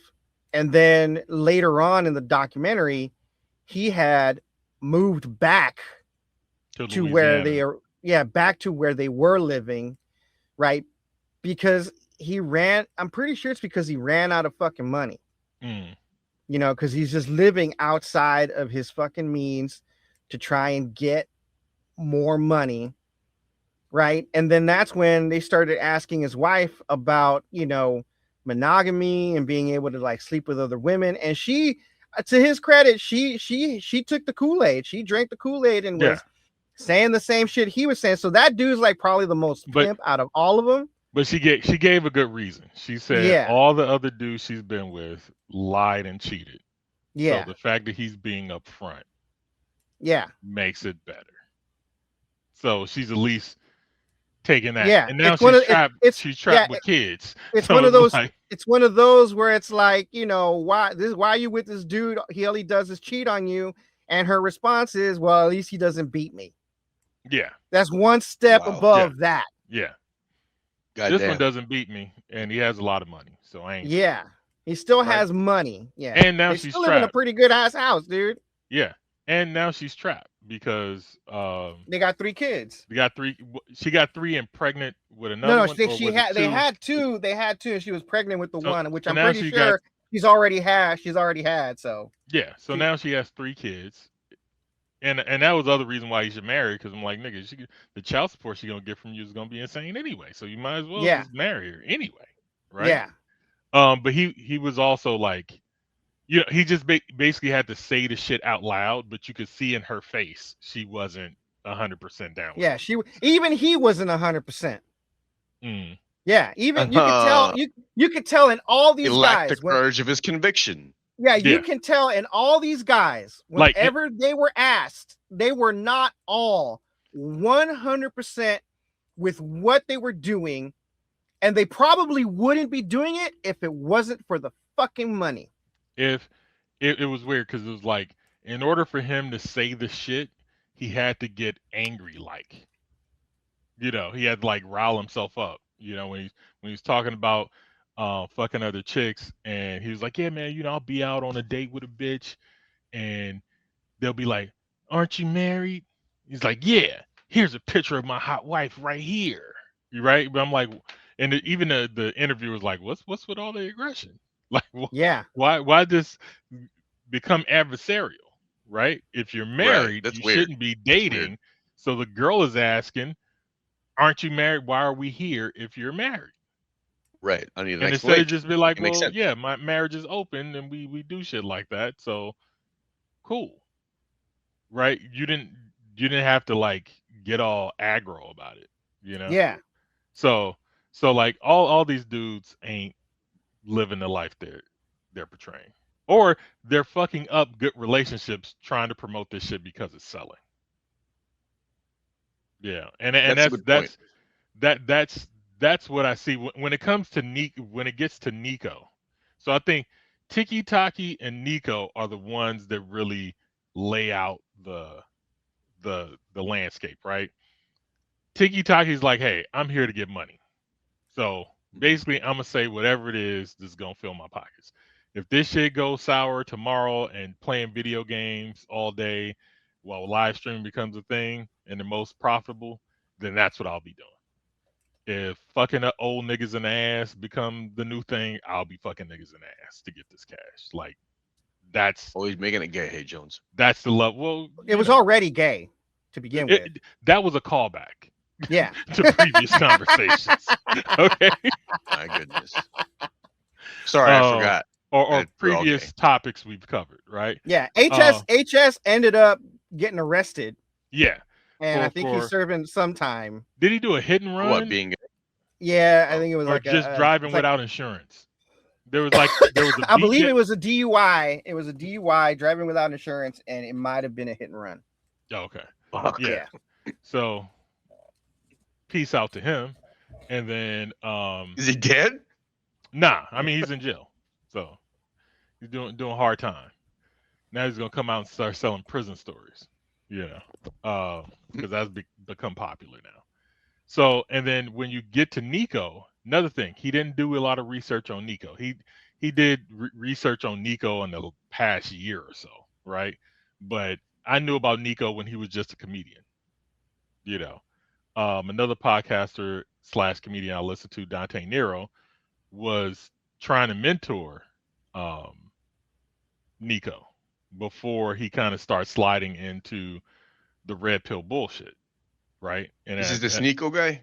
yeah. Yes, Nico. I keep saying the wrong name. My bad.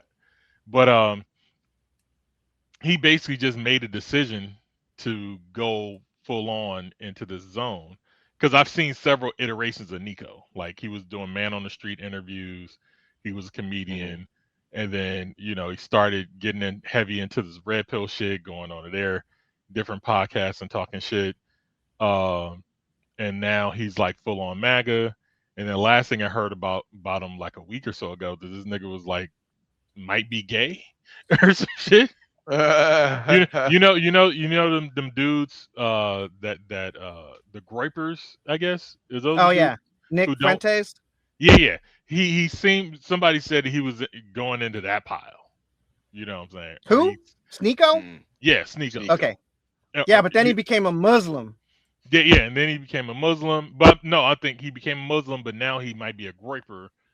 And somebody said something about him and men having sex or whatever. I didn't see it come out of his mouth, so it's totally rumor, but it was some weird shit about him being possibly gay or saying some statements about. If you're an incel, you are gay. Yeah, I'll agree with that. I'll totally Okay. agree with that. HS, right? Yeah. HS was arrested October 10th, 2025 after a year-long manhunt. Damn. He pleaded guilty to dangerous driving and driving without insurance, and was given a suspended sentence, disqualified from driving for 2 years, and ordered to undertake 300 hours of unpaid work.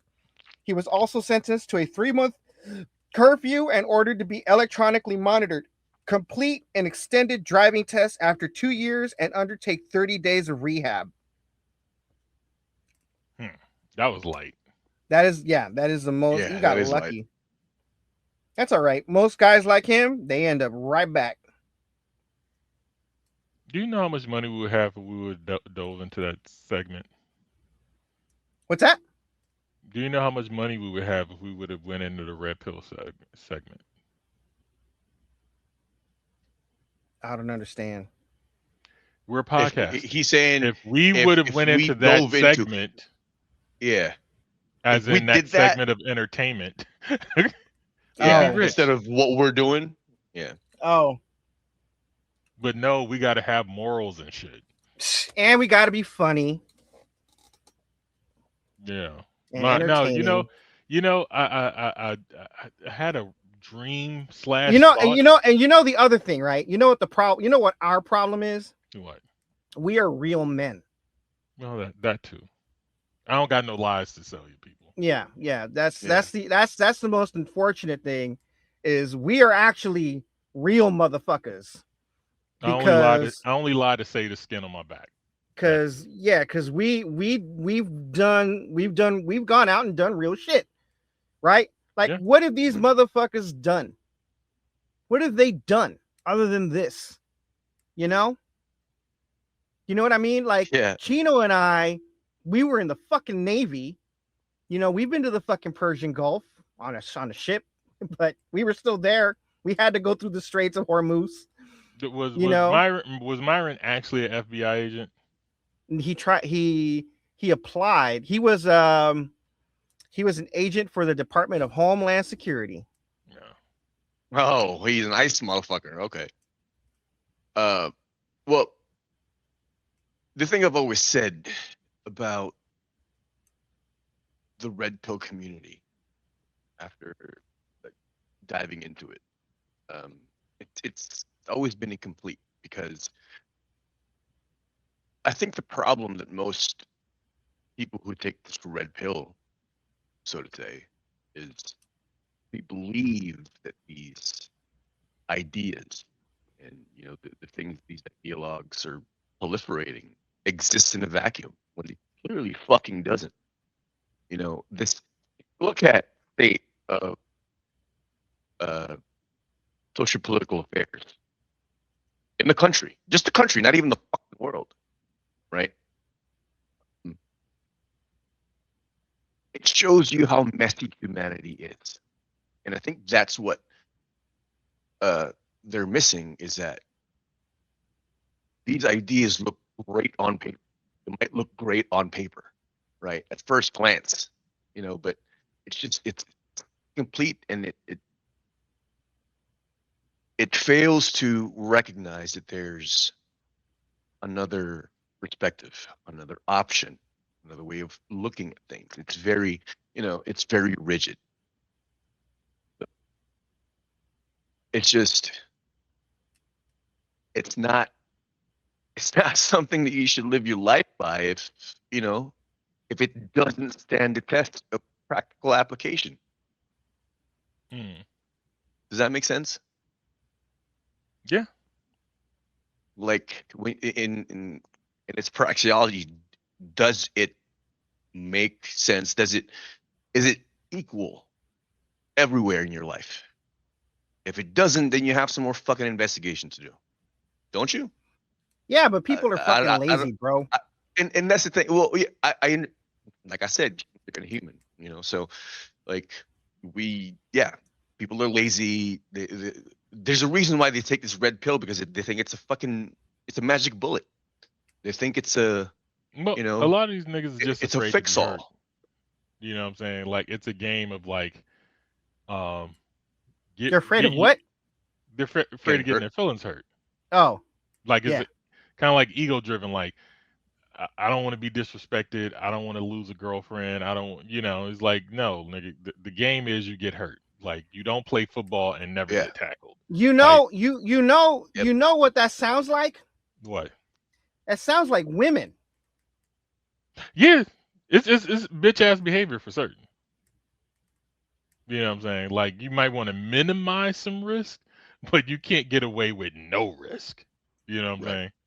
Like, that's with anything. Like, you gotta accept that there might be a failure. Shit happens. Yeah. If you want reward, you have to take a risk. Yeah. Okay. you know, you can, let's put this in caveman terms.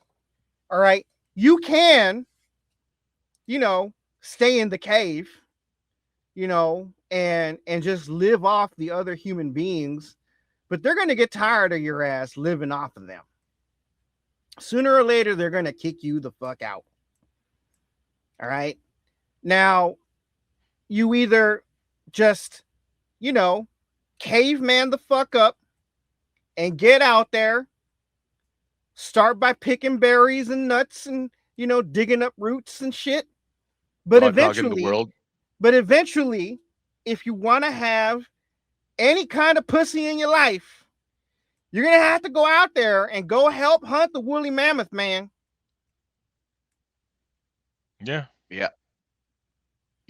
Yes, and that's the thing I'm talking about, right? Like this whole I'm the main character type of mentality.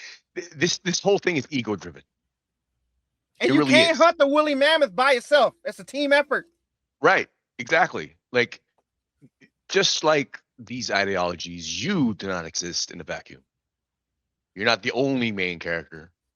There are other main characters. And everything that you guys do to each other, in and around each other, as a causal link, whatever comes next. So, you know, the best thing you could do really is just go with the flow. None of us are main characters. We are all just essential NPCs. I beg to differ. I'm a main character. It's my fucking show. Nigga, all of y'all just a figment of my imagination. Oh my God! Listen, no, you got a fucked up imagination, dog. Listen, when I die, all of you will cease to exist when I die. Man, both of y'all have a fucked up man. See, this is how I know this doesn't exist in my mind. Because why the fuck would I be? Why would I be thinking about this shit and not naked? Look, man. Before I woke up this morning, before you start blowing up my phone with these little text messages of yours. Who? Me?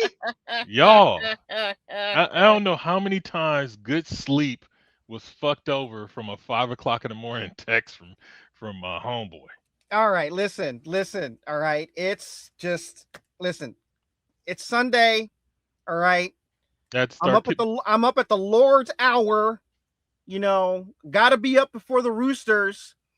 Wait, which Lord? Because I gotta go because I gotta attend church in the bathroom, right, and sit on the throne, and you know, let God know who's boss. Nah, but this morning, this might be the worst euphemism for masturbating I have ever heard. Yeah, and it's not this morning. All right, it's not this morning, but continue. No, I'm saying before I woke up this morning. I was having a dream / thought of how horrible of a person I would have been if I didn't have good parents. Given my capacity for certain things. Yeah. If I wasn't trained properly, like if I was a neglected or abused child. Yeah. I would be a terror in the streets. No, you'd be dead. I mean, or dead. I mean, with that high blood pressure, you would be dead. Fucking guy, bro. Wow. Tell me I'm wrong. Tell me I'm wrong. I would have got exercise in running from the cops and shit. But once you was in prison, bro, that hour ain't gonna be enough, man. Oh no, yeah. If I got locked up, that salty ass food would have me dead. But I'm saying while I was on the streets, though, while I'm on the streets. Yeah.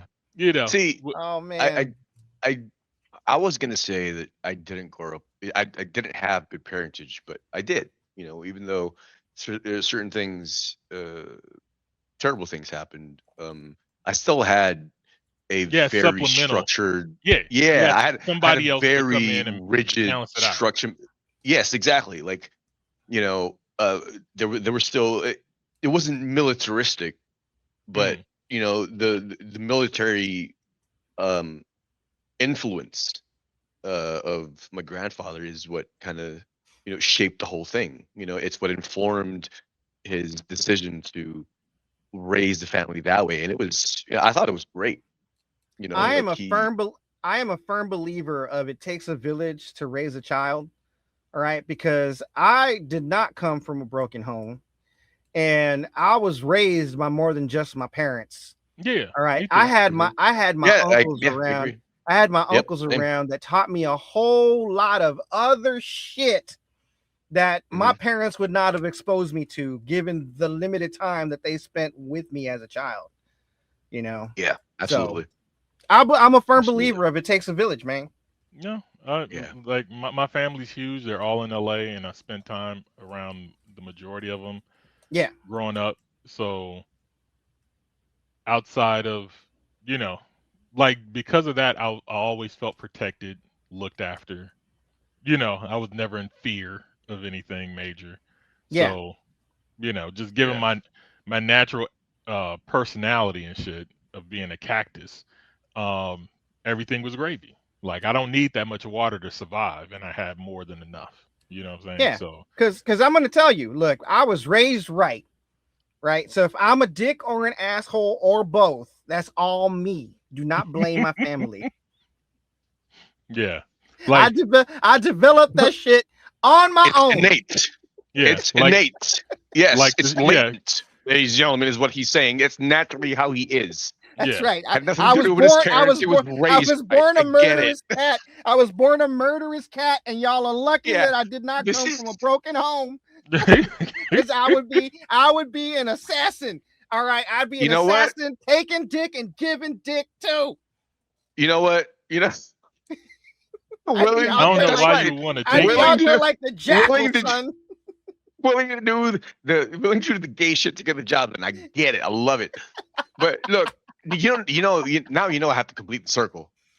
You know, because if I didn't have the upbringing that I had, as you know, limited as it was, but I guess it happened in the most important years, right? But if I didn't have that, then I wouldn't be trying. I wouldn't try to be Tony Stark like I am doing now. I'm gonna be fucking Doctor Doom. Right. You know, so y'all motherfuckers are lucky. I had the greatest man I've ever known. Like he had his flaws, but everybody does. But in any case, yeah, like you guys are fucking lucky. Yeah, I was like, man, I would have hurt a lot of people. I would have hurt a Yeah. lot more people. I would have I would have heard dimensions, bro. I would have started a I very would have my own big. fucking country. Man, dude, I'd have so many kids if I was allowed to just, submit to No, I'd have one. my base instincts I would have one. Just exactly one. all over the world. Yeah, it's like the world would be a dangerous place if I didn't care. Yeah. Same here. Same here. Yeah. You know So what? it's weird. You know why I would only have one child though? Why? Because at some point they're gonna realize just how powerful they are, right? And I don't need multiple attack angles. At least one I can control. I came to the same conclusion. Too late? Yeah, I know. Me too. I came when I was younger, right? I used to say I wanted to travel the world and leave bastard children in every country that I had visited. Well, Right. nigga, But then it beat you occurred to to it. me later on that, like, oh shit, these kids are all gonna grow up. They're gonna find out who the fuck I am, and they're gonna come at me at a moment when I am no longer capable of defending myself, and they're gonna come and kill me. That's right. So I chose. You just gave so him the I- villain arc. Yeah, so I did not choose that life. All right. I did not choose that life. Also, I wanted to be a mad scientist. Did not choose that life. Okay. So let's blessed be all of y'all. Blessed be. Actually, you know what? Scratch that. Scratch that. If not Dr. Doom, I would have been like, who's the greatest rock star of all time?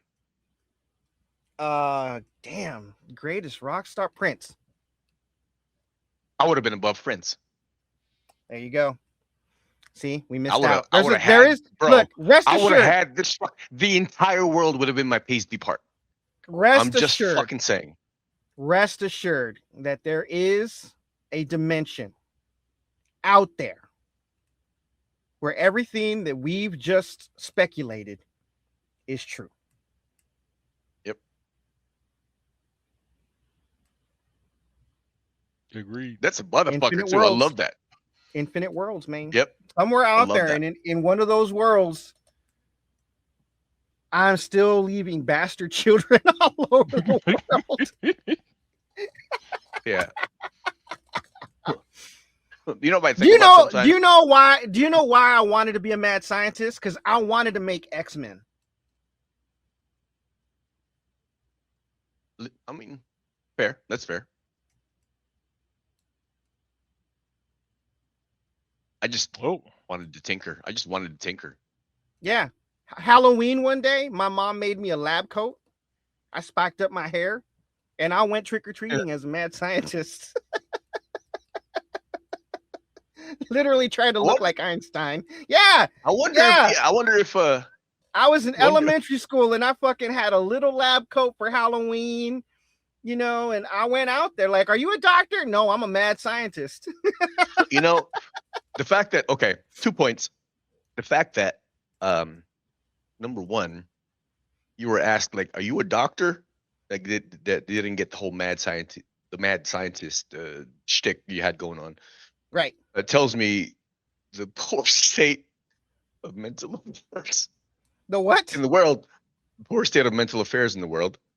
But second, I just got inspired to be Albert Epstein. Halloween. Oh shit, I'm gonna get shot. Oh my god. Oh man. Are we canceled yet? Are we canceled yet? We're about we can't be. We're about an hour and some odd in, almost 2 hours in. People don't listen that far to cancel us. True. All right. But is it wartime? Is it wartime? Is it wartime? Yeah. Is it time for a wargasm? Yes. War. What is it good for? Okay, so it's not war, not war. So this just in. Trump administration has abruptly ended a Veterans Affairs home loan safety net, causing thousands of veterans to lose their homes or pay a higher mortgage rate. Yeah, I saw that shit on Friday. What the fuck, bro? Yeah. Support the troops.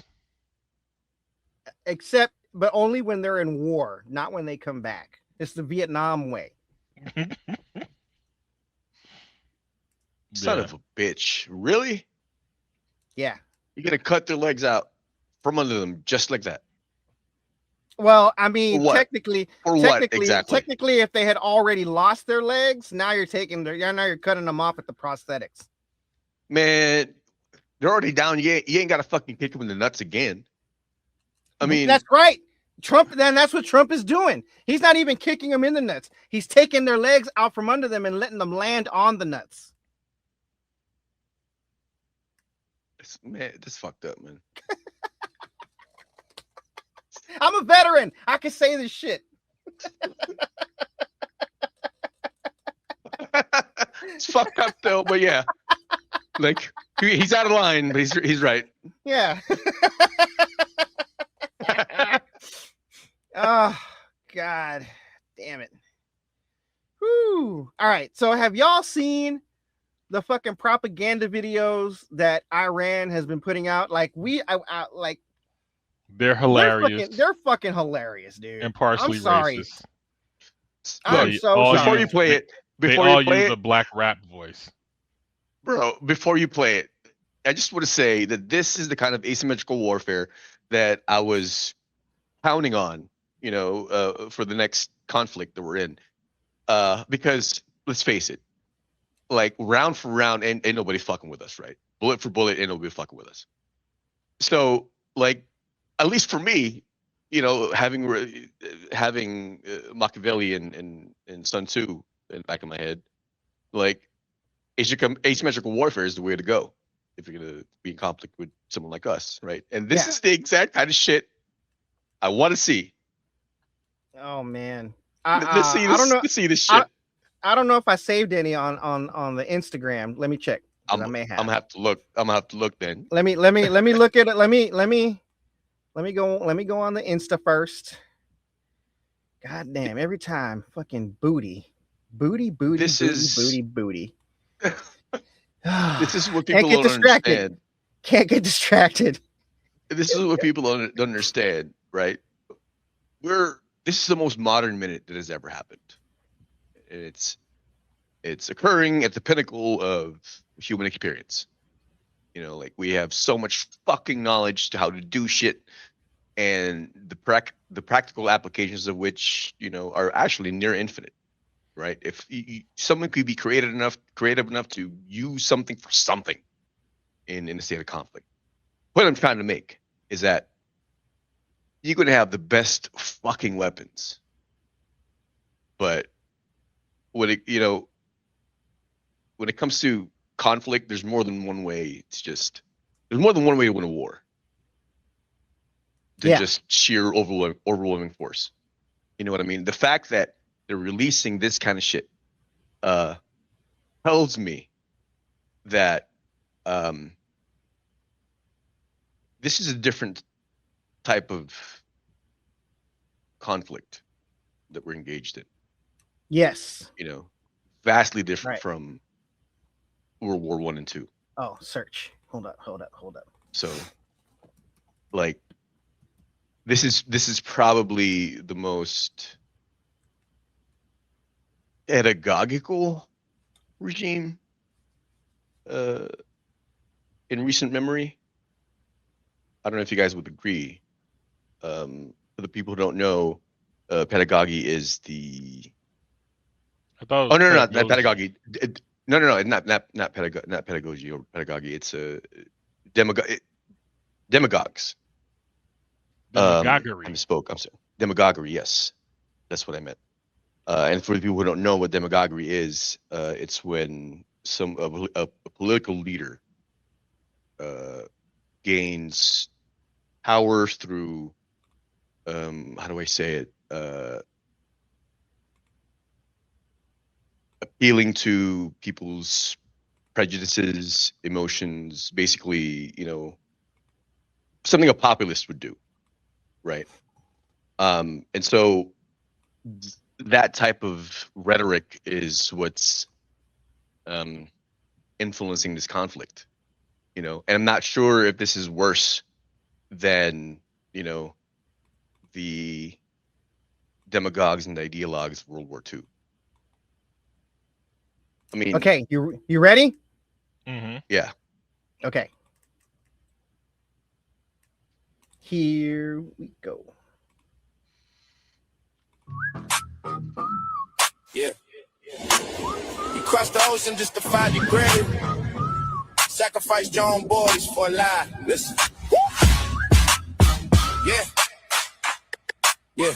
Make America great again. Yo, Tails, this shit crazy. Yeah. Make America great again now. We will see what happens, yeah. Watch this.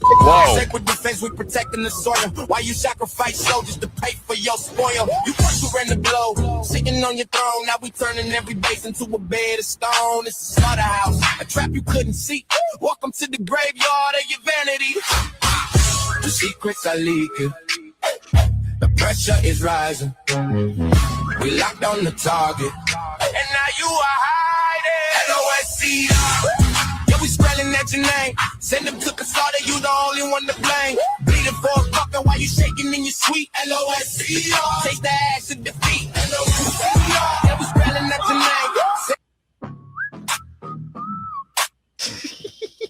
name. Hey, you guys have any comments? Go ahead.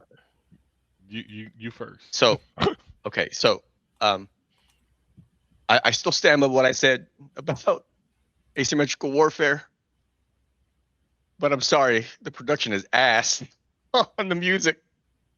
It's Like, AI, dude. yeah, It's totally. No, I know that, which is why I was gonna ask, like, is this Suno? Because I know 5.5 came out, like before 5.5, or what? What's going on? Dude, I think it's straight up Suno. There's so many of these fucking Lego videos, dude. Yeah. So They have fucking many. They have a ton of them. There love it. are like a fuck ton That of was these. probably the weakest one. Because the Oh, other but ones I it's saw. hilarious. Let me It's see. hilarious. Hold on. Hold up. Let me. There's one I really fucking liked, because it is just a straight up fucking Let me troll tell like you, a motherfucker.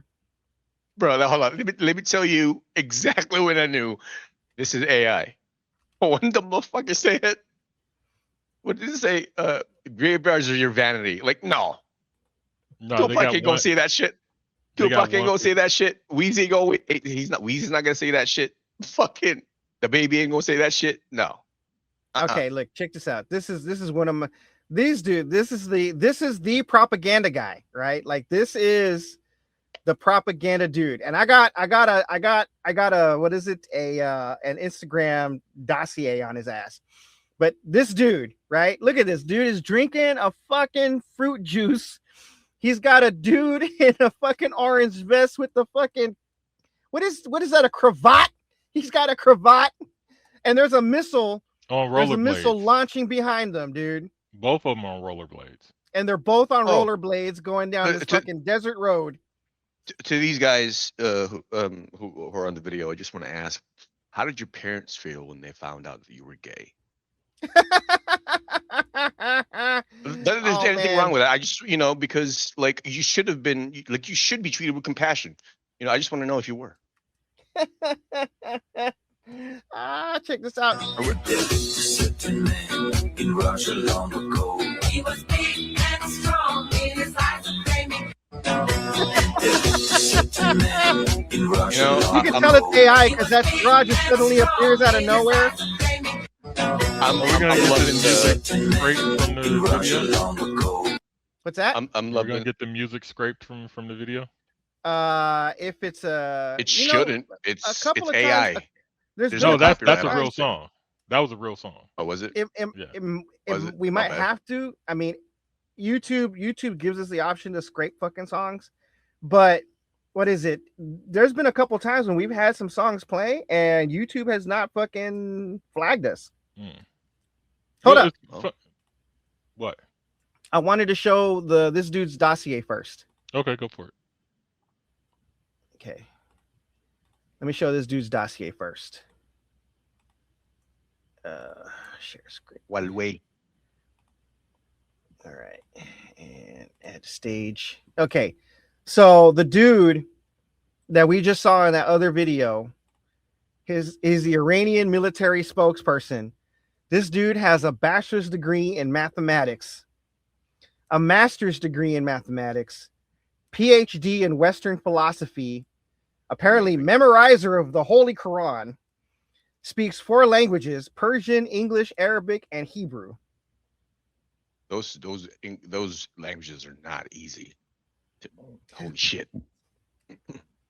Yeah. So I believe that this dude is way overqualified for what he's doing. All right, so What are you doing making these shits? Go around the country or something. Yeah, like, why aren't you running the country, bro? Damn. okay, you need to remove yours because you're blocking me. Okay, sorry. Okay. You could remove it. You didn't have to have me remove it. I removed yours.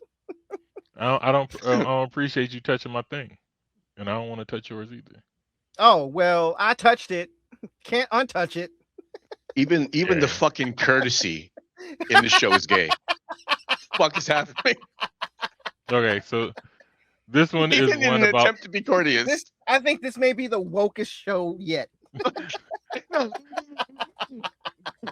Most one- courteous of situations. There's just 2 cocks in the mouth. Like, he couldn't be gayer. Okay, this video is about Pete Hegseth.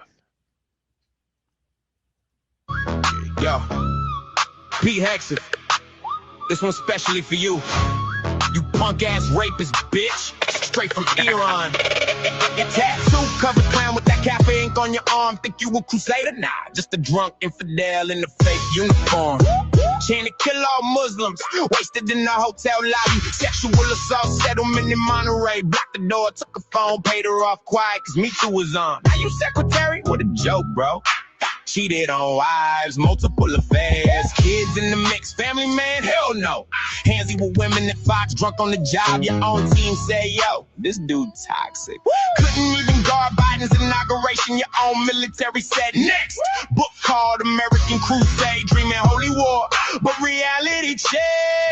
You just a failed vet, turned TV clown, slipping on your own mess. Trump picked you cause you kissed the ring, but wait, funny part ain't coming. The dude you sucking up for that secretary gig, Trump himself was Bill Clinton's top sucker, giving blue jobs back in the day.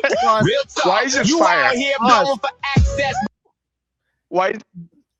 The Iranian spokesperson literally put himself as a Lego MC of himself. Bro, like, seriously, why is this fire? Like, I told you this one, that other one was the weakest one. This one was way better. Oh my God. But I just, I was laughing. Like, this spokesperson, like I said, this dude is not a spokesperson. This dude is having fun. He does not have a job, dude. This is not a job. One of us. One of us. One of us. Dude. Oh man, this dude is trolling. A+, bro. A+ trolling. Continue the joke. Continue the joke. Exactly. But he the original BJ queen. You thought our missiles max 2,000 kilometers? Cute. Rookie mistake. We hitting the bow, worshiping Epstein Island crew, the ones who hurt the kids. Revenge for every American soul you and Trump's dirty crew oppressed and did. We taking payback for the girls you broke, the wives you broke, the Muslims you hate. Every victim screaming in the dark. Iran got you on the play. You threw everything at us, all your cars, all your might. We still operating on 10% power, laughing while you fight. We see everything, know every secret, every dirty Epstein link you hide. Where you least expected, in the shadows we ride, and no place to slide. This ain't full force, just a warm up. Persian flow with the rap. Pete, you done roasted raw. Iran sending this heat. Feel the math. Drop the mic. Infidel clown. Iran just dropped a new propaganda video. No, I want to see what this white lady has to say. Oh, that was the beginning of the video. She just says nothing. Okay, all right. Can we play the other one? What other? Because this one sucked too. You didn't like this one? I mean, it was funny. No, it was funny, but like, the music is not going to be great. Number one. No, it was the R&B vibe that killed it for me. It's when it switched beats. Yeah, like why is Usher on right now? Why is Omarion on right now? Like, I don't like I don't like that music. Well, not that music. I like R&B, but not I like Usher, but not the other motherfucker. But it's like, why is this music playing right now? And that's the kind of feeling I get when I heard the R&B flow, so to speak. So, not to say it wasn't funny, but the other one was. I can listen to that one again. Anyway, continue. Sorry. I'm just tired. All right. What else you got? Hey, Jones. Oh, we were back to war shit. Yeah. Oh, so do you want some more war shit then? Yeah, I thought you were gonna lead that segment. Okay, I got now I have to basically work my way down. Oh, here's a good one. Hold up. What do you got? Is it funny? Yes. Funny and real, which is what makes it funnier. Okay. Read the title. Oh, a female official says he teleported to Waffle House. Experts are dubious. Oh my God. He must have been high on shrooms or some shit, dude. Okay, Greg Phillips, a top female official who has promoted conspiracy theories, said the hand of God suddenly and mysteriously moved him to a Waffle House in Georgia. Workers and regulars don't recognize him. It's called narcolepsy, my guy. You didn't He really must have. teleport. He must have taken a fucking Ambien and not gone straight to sleep. I thought it was a joke until I was like, this is a New York Times story. I just Not want the to say, Onion. Not the Onion. okay, makes sense, but it makes sense now. But I just want to say that, motherfucker, if we don't even have that on the rip, how the fuck do you have it here? Okay. All right, y'all know that we have a Second Amendment, right? Yes. Okay, if we ever got invaded as a country, every single one of us with guns would be out shooting the enemy, right? Well, Iran does not have a Second Amendment, but they all got guns. Guess what the fuck they're doing? Shooting down helicopters? That's right. Iranian firing at U.S. rescue helicopters during rescue mission for downed F-15E crew. These dudes were driving down the road, saw a helicopter, pulled their guns out the car to shoot at this motherfucker. هلیکوپتر آمریکا یعنی نیرو نظامی یک داشت. Why is the fucking Macarena on? That's their jam. Dude, they're straight up. They just. Not sure if that makes it better or worse. They love them the Macarena in Iran. What do you mean? Like, You know that's what? coming from his I'm with that's it, coming dog. from his stereo, man. I'm with it, dog. I'm here for it. I'm here for it. Look, I just want to say Hi. I'm not. Look. I just want to say that I am not being anti-American. By my comments and quips and pithy comebacks. What I am is anti whatever the fuck this conflict is. Because this is so unnecessary. The fuck are we doing? Shit. Anyway, continue. Well, here's the add to that video is the second Black Hawk hit by Iranian forces. Like, I don't know how true that is because I haven't seen any reports. Well, they claim that Trump is hiding, or people either he's. Well, it says right here. Look, reports claiming U.S. Black Hawk helicopters were shot down or that our personnel were killed are not confirmed. So they claim that they've been hiding numbers because they don't want us to know how many people are dead. I mean, they're and that's somebody who came out on our side. This administration is implementing the same media tactics that they did in Vietnam. Yeah. Because they did the same shit in Vietnam. Where they were hiding numbers. But eventually it gets to the point where you can't hide it. Especially in this media society. Right. I was just gonna say, like, did that even really work for them? No, it didn't. It ended up backfiring. So what the fucking God, bro. This just gets worse and worse. Like, this is exactly why I don't fucking pay attention to. I want to punch infants and shove old ladies down the stairs now. I'm so fucking pissed. This is incompetence. This is folly. This is this is caprice. What the fuck? Well, let me piss you off even more. Pete Hegseth fired 3 admirals and 4 generals, one of them being the Joint Chief of Staff. 4? Not wanting to send troops into war. I think the list has grown since then because I heard it was like they got rid of like 30 or some shit like that. Let me see if I can find an article. Like people were saying basically like this is almost a coup at this point. You know, I'm not saying that this should happen, not at all, but I think the people in this country and in this administration could learn something from the 1986 People Power Revolution that happened in the Philippines when Marcos was ousted and went into exile. You know, it was touted as the revolution that was fired without a shot, because something needs to fucking happen. This is some fuck shit. Like, Okay. So I really don't understand why we're here. Why did this happen and get this far? I really don't understand. I do. We elected a malignant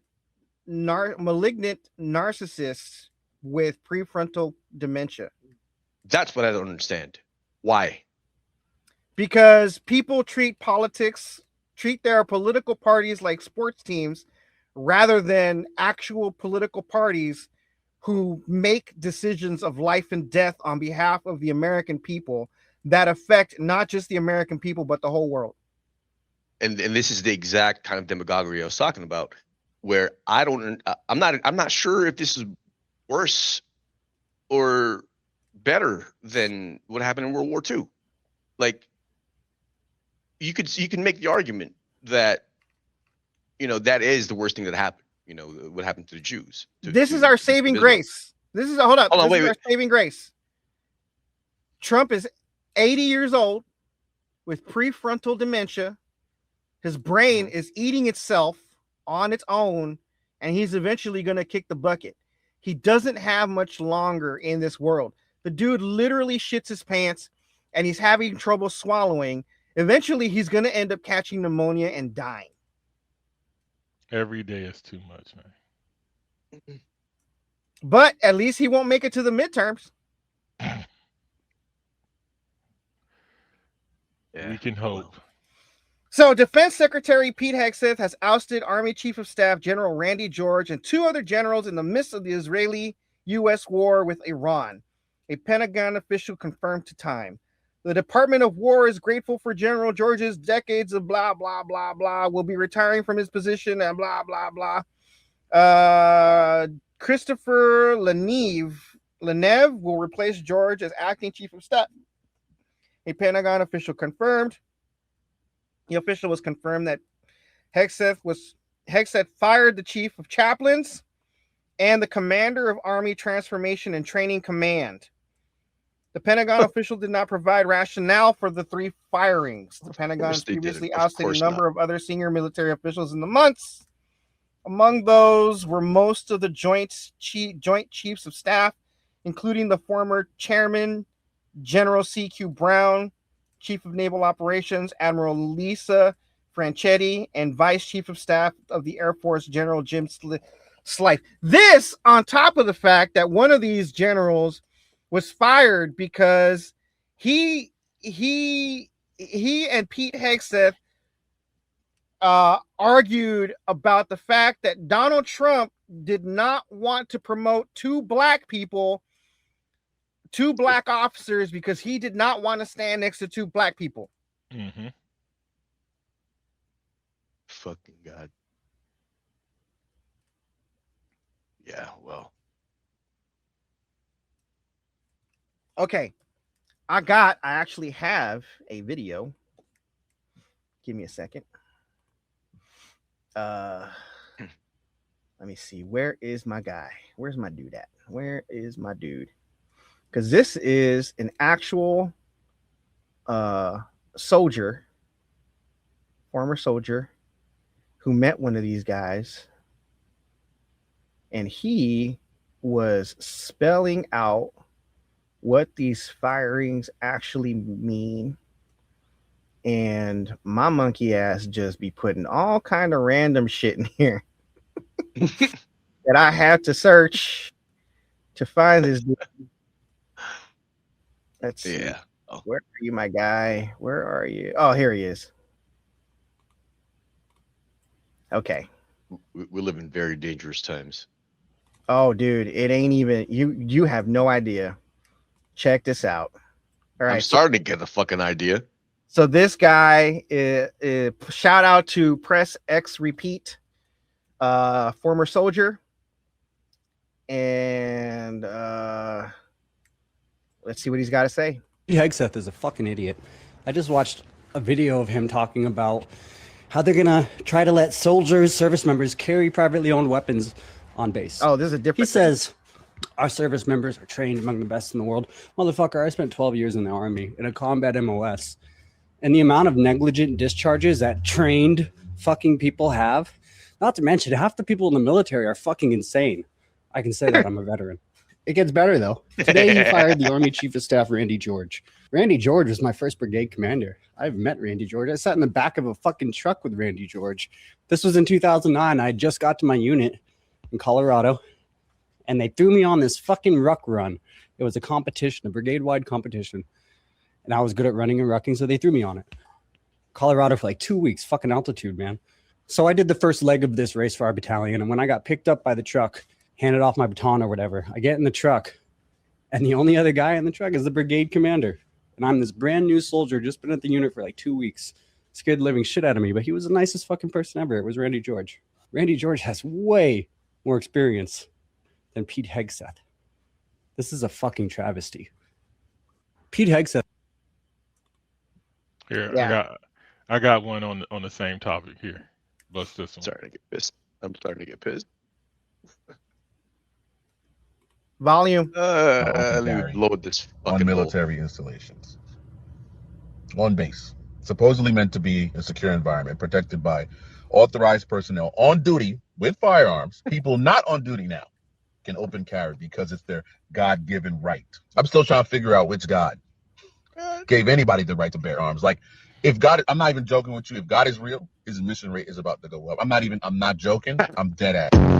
Do you know how many people I was happy couldn't just have a gun on them on base? What's going to happen when a drunken, disgruntled service member, mad at their chief or their divo, has both the immaturity and the means to do something about it before anybody can calm him down? What y'all think I'm playing? Ask a veteran. They'll tell you. Do you know how many struggling? So I'm asking a veteran. Hold up. No, let him finish. Keep going. Because service members were just handed access to we might not have to say anything else. Execute what some of us have spent hours talking them down from, trying to talk them out of, or shit, hours being talked out of it our damn self. For what purpose, Pete?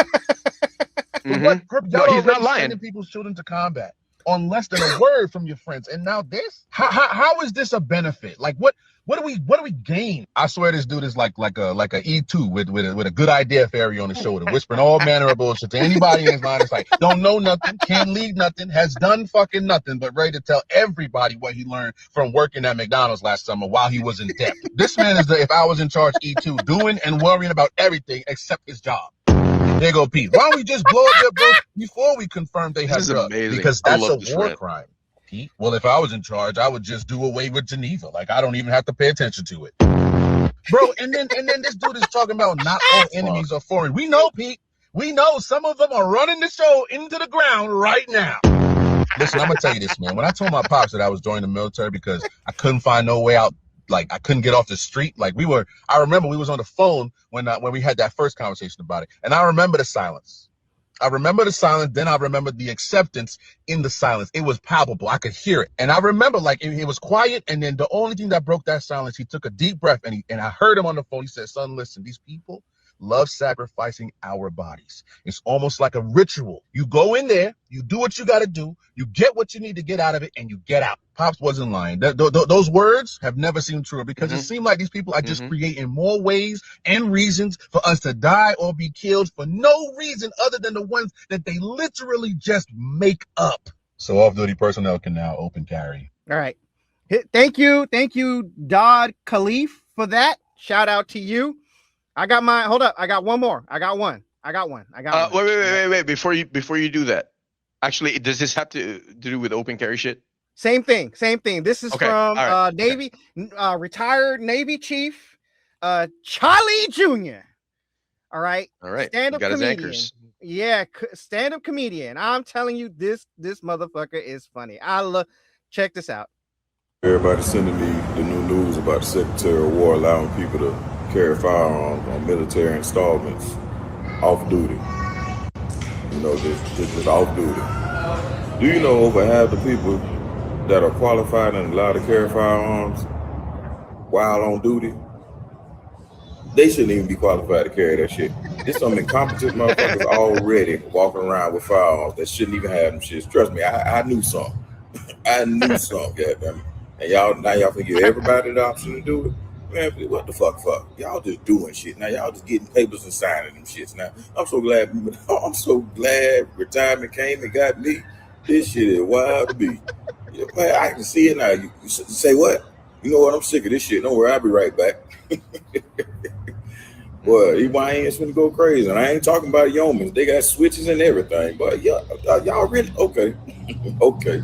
Y'all finna start a civil goddamn war. That was y'all gonna do on base. On post. Y'all finna start a civil war. On base. Boy, I tell you, man. Y'all just doing anything, bro. What can I wake up and fuck up in the military today? I'm so glad retirement came and got me. This shit is wild to me, boy. But truth be told, I always had mine on me. I always had mine on me, boy. I'm from Duval County and I was stationed in Duval County, but it was always on me. So everybody. This motherfucker, Now, dude. my question is, how much of what they said is real and you've experienced? 100%. Absolutely. Because look, would you like to go first, homeboy, or can I comment? Go ahead. So, yeah, tell the joke. All right, so never mind. I mean, they said it themselves, right? You've got people who are qualified to carry a firearm on duty, shouldn't be qualified, right? The fact that you're going to give that, you're going to give someone basically the right and opportunity to carry a firearm with them at all times. These guys are going through what causes PTSD in real fucking time right the fuck now. You're going to give them a goddamn gun? Good luck with that. On base, not in a combat zone. I didn't even calculate the PTSD. Yeah, the ongoing traumatic brain fucking injury that they have, that they possibly could have had. Somebody could just snap immediately and just go buck wild. Yeah, like the guy said, he could be drunk and disgruntled, and now I'm gonna be chief here. I'm gonna piggyback off of what Divo Chino said. You know what? Yes, it is my show. I should be Divo. Yes. What the fuck is a Divo? Division officer. Oh, okay. So so aside from the PTSD, right? Like, yes, you got guys with PTSD. They can go around shooting up the base and gonna have to get bucked down, right? So you're gonna have a murder by cop, or you're gonna have suicides skyrocket. It's gonna be both, right? Mm-hmm. You're gonna have suicides fucking skyrocket on base too. That's the other thing. All right, on our destroyer. All right. Yeah, I cannot disclose how many personnel on a destroyer, but it is in the low hundreds. Yeah, right. It's about 300 people, right? That's the official number. 300 people. Of those 300 people, all right, I could count maybe two for sure.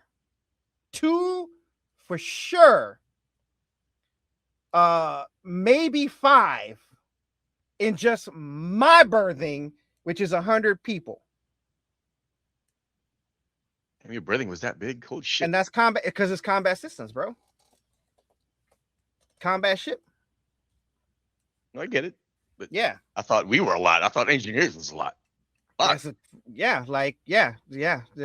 was like about 100 motherfuckers up in there, and I could rattle off 5 motherfuckers that I know you should not give them fucking guns. and these were some gangster motherfuckers. We're talking like they were running wild in the hood, fighting dogs in the backwoods of Louisiana. These motherfuckers grew up in fucking Georgia, where I mean, I thought we came from gang violence. I came from I was wrong. Around gang violence. I never experienced any of it. Yeah, no. I thought we came from gang violence. No, like no. The closest to gang violence I got is a kid who was in my class and lived on my grandmother's block got shot in the back with a .357 Magnum. Oh man. And he wasn't the target. Dude, I witnessed a motherfucker get shot in the neck with a .22. I've seen liquor store owners run out their liquor store shooting at motherfuckers with their fucking 45s and 9s. What is it? There's a dude I knew when I was in elementary school. This dude was like in junior high school. And when I was in college and getting ready to go to the Navy, this dude was, I saw him on the fucking news going on trial for murder. These are people I knew personally. Now, I did have several people that I knew personally by the time we got into high school, before high school was over. Yeah. They were doing life in prison. Yeah. Like one of them, I guess he didn't get life, or maybe got 25 to life and did the 25, but he out now. You know what I'm saying? And my mom spent time with him, but I haven't, ran into him or anything like that. Is he reformed? I don't know. Because he went in like so early. Like I think it was like transitioning because he was a year younger than me. So it was like transitioning from junior high school to high school. I heard like he caught a case and was gone for life, or at least 25 years. I mean, that's life already. I mean, that's a life. Yeah. I mean, I done lived 3 within those 25 years, bro. Yeah. And you know what I'm saying? But like even my friend who got shot in the back, I didn't witness it. I just heard about it when I came to school and was like, oh shit, he got shot in the back and survived. Man, listen, didn't get paralyzed. Had y'all fragments. young bucks. Look, let me tell you something, young bucks. Y'all need to join the biggest gang in the world, and that is the United States military. All right, because y'all get shot up in these streets, you ain't gonna get paid. You get shot over in Iran and you live, bro. Like I said last podcast, you can earn yourself some socialism. Medicare, you don't have to worry about no Medicare. You ain't got to worry about no Medi-Cal. I mean, you got a Purple Heart, some shit, PTSD, you get 100% disability. Your ass get dental covered, medical covered, eyes covered, and it's like, well, it's not the greatest care, bro. Civilian care ain't the greatest care in the world either. So, take it or leave it. You want it for free or not? Okay. Plus, you get you some UBI. All right. You 100% disabled, bro. That's $4,500 a month, tax free. Just because you got shot in Iran and survived. Telling you, it's the greatest gang in the world. You want to be gangster overseas. Don't be gangster in your own hood. That's contingent on them surviving when they get shot. I mean, you either die in the streets or you die overseas. Take your pick. At least you die a hero overseas. You ain't gonna die a hero in the hood. You ain't gonna die a hero in the hood. Yeah.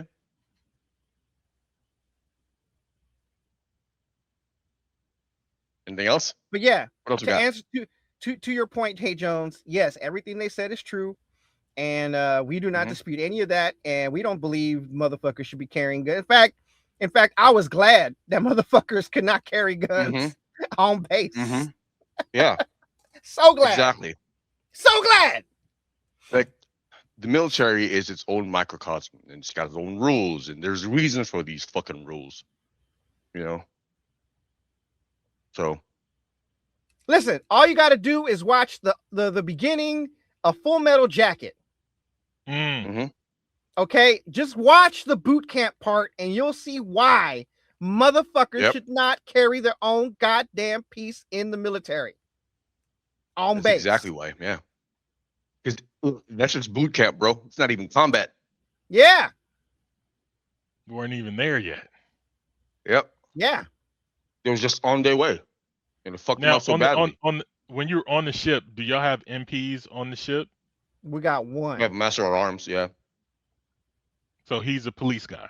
Yes, he is a cop. He has a badge. So he rocks a gun 24/7? Nope. So even on Not the even ship, him. you don't.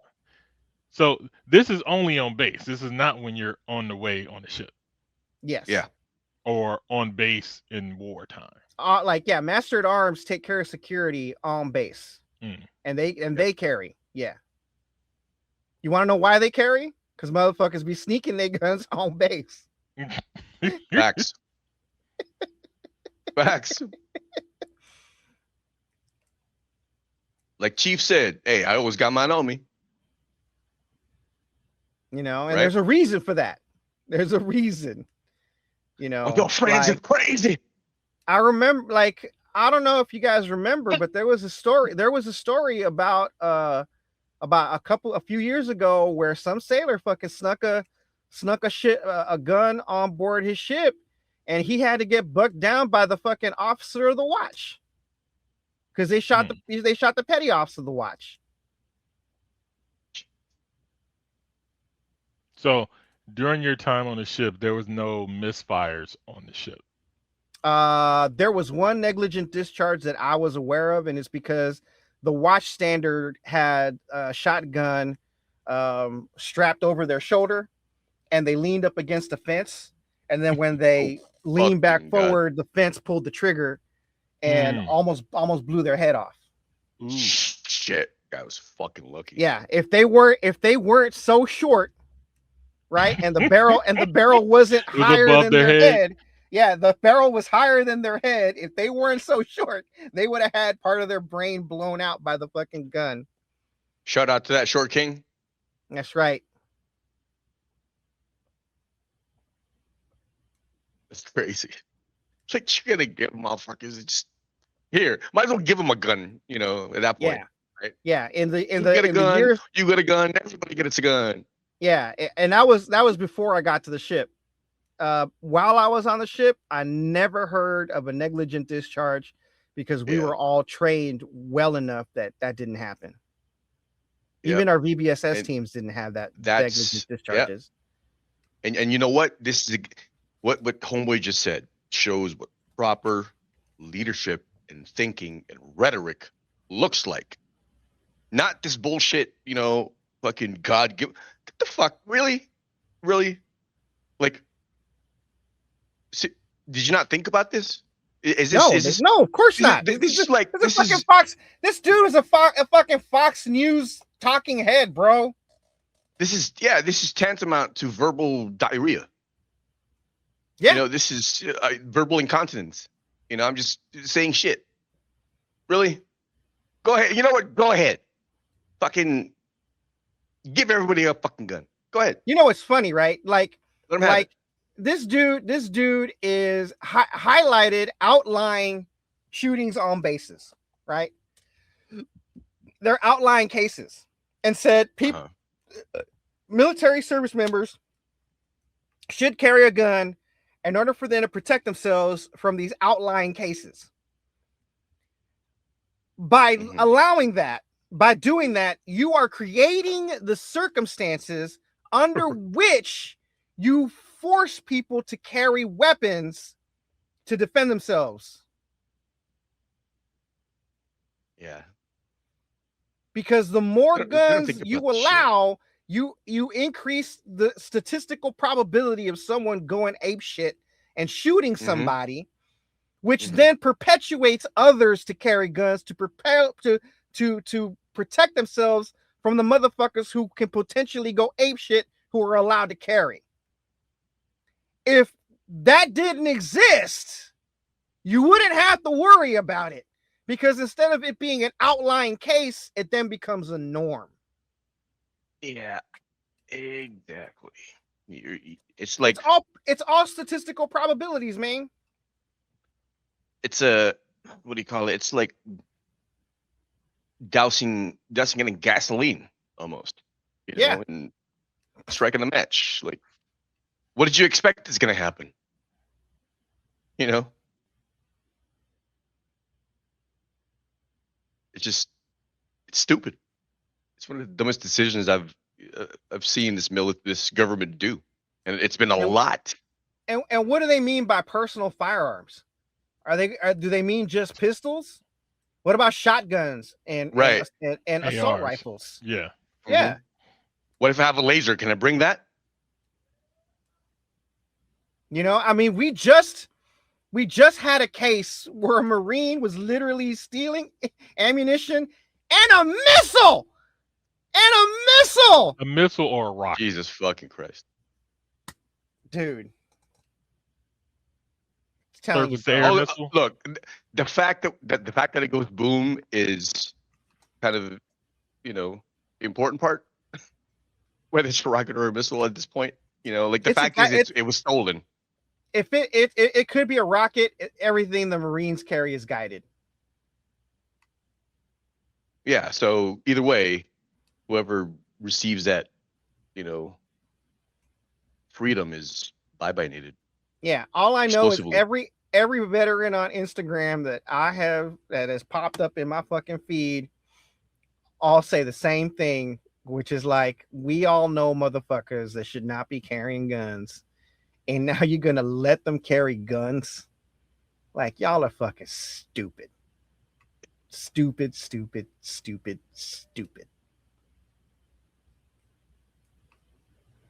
Well,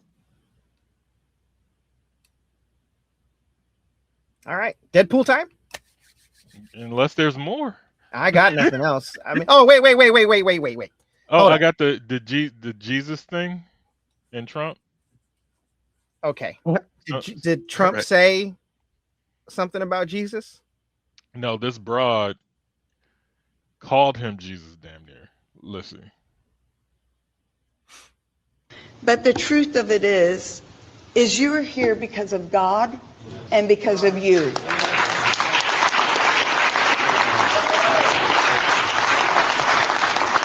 And I just wanted to share this thought and pray over President Trump.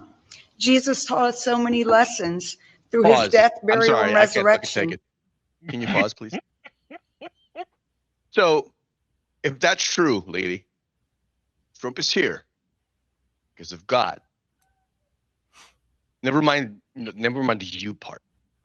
He's here because of God. If he didn't, because of God, then that is further evidence that this God is not benevolent at all.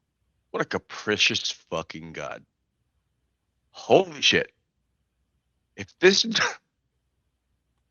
is gonna turn to a TED Talk. That's all I'm gonna say. I don't think anything else needs to be said. Shall we finish? He showed us great leadership. Great transformation requires great sacrifice. And Mr. President, no one has paid the price like you have paid the price. It almost cost you your life. You were betrayed and arrested. Okay. And falsely accused. It's a familiar pattern that our Lord and Savior showed us. Okay, pause but again, it didn't please. end there. I just want to illustrate that this is what willing self-delusion looks like. This is what playing tennis without the net looks like. This is if it wasn't so tragic, it would be funny, but now it's just sad and depressing. Continue.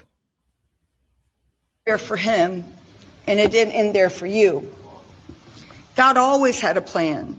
On the third day, he rose, he defeated evil, he conquered death, hell, and the grave. And because he rose, we all know that we can rise. And sir, because what evil did he defeat? Exactly. That's why I was laughing. This perfectly illustrates. This perfectly illustrates. What's his face? The guy who posited the trilemma of evil. It was a philosopher. I forget his name. His name has something to do with hedonism. No, not hedonism, but food and drink. Anyway, that's a description for someone who enjoys food and drink. I forget. Anyway, he posited the trilemma of evil. Like, why does evil exist? And if you follow it through its logical conclusion, then either God is indifferent, which makes him not beneficent, and if he doesn't care, then if he doesn't care, then he's either if he doesn't care or he willingly lets it happen, then he's either impotent or evil. So why call him God? Well, I mean, he created evil. That's what I'm saying. Like, if he created evil, then that makes him malignant. Yeah. So definitely, and neglectful. It just doesn't make any sense. And why are we letting people who think like this influence the rest of our fate? Because we have low ass motherfucking standards for people of elected government. This fucking world needs an enema. Let the war happen. Just fucking No, what we need to do is we need to patch the Constitution. We need to what the Constitution? Patch it. We need to patch the Constitution. We need more amendments. We need more amendments. That's right. Firmware update, essentially. Yeah. Yeah. Now the question is, absolutely, I agree. To make the updates, do you have to update it for each individual patch, or can you drop them all at once? What? That's a good question. So he's saying, is there like a one shot? I'm fixing, I'm like fixing you have a all bunch the of holes a bunch of amendments, kind of like the Bill of Rights, right? So there's multiple amendments. Do you pass those as one group, or do you have to get voted on for each amendment? Some you could potentially pass as a group. Because I don't remember if the Bill of Rights was voted in all as one giant. Yes, those were voted the in initial, all as weren't one. they? Okay, then yes, we could patch this bitch. I'm quite certain we will after we survive this shit. Fucking hope so. Because it definitely needs some updates, some new rules. I hope so, because at this point I really am losing whatever expectations I have for humanity. I don't have faith in humanity. I have reasonable expectations, and those that it's on the decline. Well, rapidly. It's in free fall, actually. We allowed the greedies to get more greedier. Yeah. We as a people did allow that. So we had this scheme set up with the oil producing nations to use our money as the form of currency to trade the shit. No problem. Keeps us in power. It's nice. But you have to be a good shepherd of that shit. And we have it. And now it's to the point where like, nah, fuck you. We're trying to change things. And that's been happening since Saddam Hussein was taken out, since Libya was taken out. And now it's this. And now I think Iran put out a message saying, hey, if you want your shit to pass through, you're going to have to pay in yen, I think. Whatever Chinese. Wow. Yuan. Oh, yuan, the Chinese yuan. Yeah. So it's like, hey, you pay for it in that, we let it pass. You don't? Your shit gonna stay. So they're basically gangstering us out of that position. And then Marco Rubio came up and just said exactly that. It's like, what? You gonna let them trade in whatever currency they want? What? Shouldn't nations be free to trade materials in whatever currency they deem valuable to them? You know what I'm saying? It's like our mollywop was an agreed upon thing. If people no longer agree, then we just asked out. And now you want to force them to keep that paradigm in place. Opposed to if you were just a good shepherd, none of this shit would be a problem. But you're doing the bidding of the greedy and went too fucking far. Yeah, no, that's a fucking excellent point, actually. And I'm gonna, I'm gonna do the chief thing, and just kind of piggyback off of what you said, because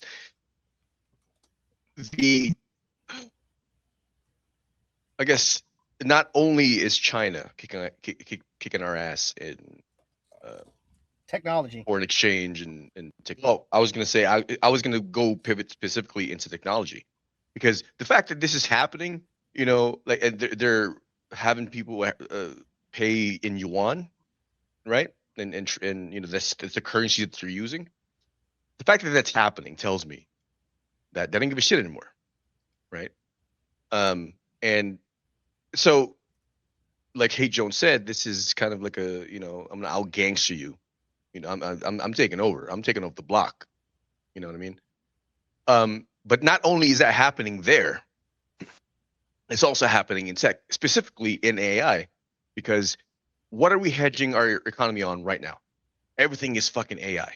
Everything, it doesn't matter where you go, there's AI everywhere, right? There's so many fucking things being released. It's dizzying. It gives me a headache, which is why I'm creating my fucking own, because I can't keep up. But the thing is, I think, okay, so the prevailing opinion currently is that out of all the frontier models, Claude by Anthropic, an American company, is, the best. It's just fucking expensive. They just fucked up, though, right? No, they're ChatGPT is the one that fucked up. But anyway, no, I mean, for OpenAI, Claude released something. Leaks? Yeah, they leaked their whole source code, and then that's neither here nor there. The point is, Claude is the preeminent, frontier model in the market. Now, DeepSeek, a Chinese model by, I think, Alibaba, is open sourced, and it's competing in intelligence with Claude's Opus 4.6 model, which is, their most intelligent one, their most powerful one in the market currently. It's available for wide use, the general AI shit. So they're not just getting their ass kicked. Oh, I'm sorry, not DeepSeek. It was Qwen. Qwen just released 3.6, which is also it's open source. It's the one I'm using right now, actually. And the benchmarks are showing that it's competing against Opus 4.6, which is not free. It's actually the only way you can get it is through their Max model, which is $250 a month. So not only are they kicking our ass financially, tech-wise, like we're getting kicked in the face, and they're laughing at it because it's free. Like, it's open sourced. You can get DeepSeek right now, get whatever weight runs on your machine, and you can fucking train it. Like, just by itself, it's one of the best out there. But you can fucking take that, that you can take that weight or that model, train it with however you want to fucking train it, and it'll be better for you than whatever's out there that you're paying for. This is what people don't understand. Like, there's so much shit that you can do now that you don't have to rely on paid shit. But anyway, that's the end of my TED Talk. Okay. Yeah. Let's get into the pool, people. Hold up. What? I had some shit. Oh, go for it. I'm sorry. Yeah, I did. First off, ICE will be screening families at Marines' graduations. Oh, that was one I wanted to cover. Son of a really? Yep. Really, dog? ICE will be screening friends and family at Marine Corps graduation ceremonies. The Parris Island Marine Corps in South Carolina said ICE will conduct enhanced screening and lawful immigration status inquiries, encouraging guests to bring proper identification. This is the first time the Marine base is using federal law enforcement in this capacity. While a Homeland Security spokesperson has said no arrests will take place at graduation, ICE has a track record of detaining and deporting family members of the U.S. military. According to Representative Chrissy Houlihan, the Democrat of Pennsylvania, at least 34 former military members and 248 military family members were put on the deportation track in 2025. In October 2025, ICE deported the father of an active Marine after detaining both parents. He was arrested while wearing a proud dad of a U.S. Marine shirt. Was he legal? No. But we don't use the term illegal. We use the term undocumented. Oh, I'm sorry. I missed that memo. Well, now you know. Next, back to what we were talking about, God. Oh shit. Now that's some ass. Right? Some pregnant booty. This short video clip captures a humorous and relatable moment during a church service. Okay? Pay attention. Wait, is my volume on? No. Okay, here we go.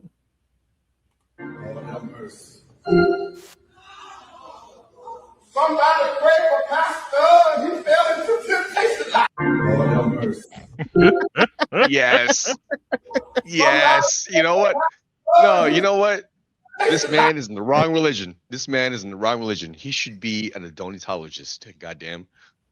Because that is the worship of the booty. Oh, you're not wrong. You're not wrong, Padre. You're just in the wrong religion, dog. Wrong church. Come join us over here. Back to political news. Hold up. I'm not done. What? All right. Look, I just want to say that it's really hard to focus on the Lord when you got someone turbo thick like that. I know, right?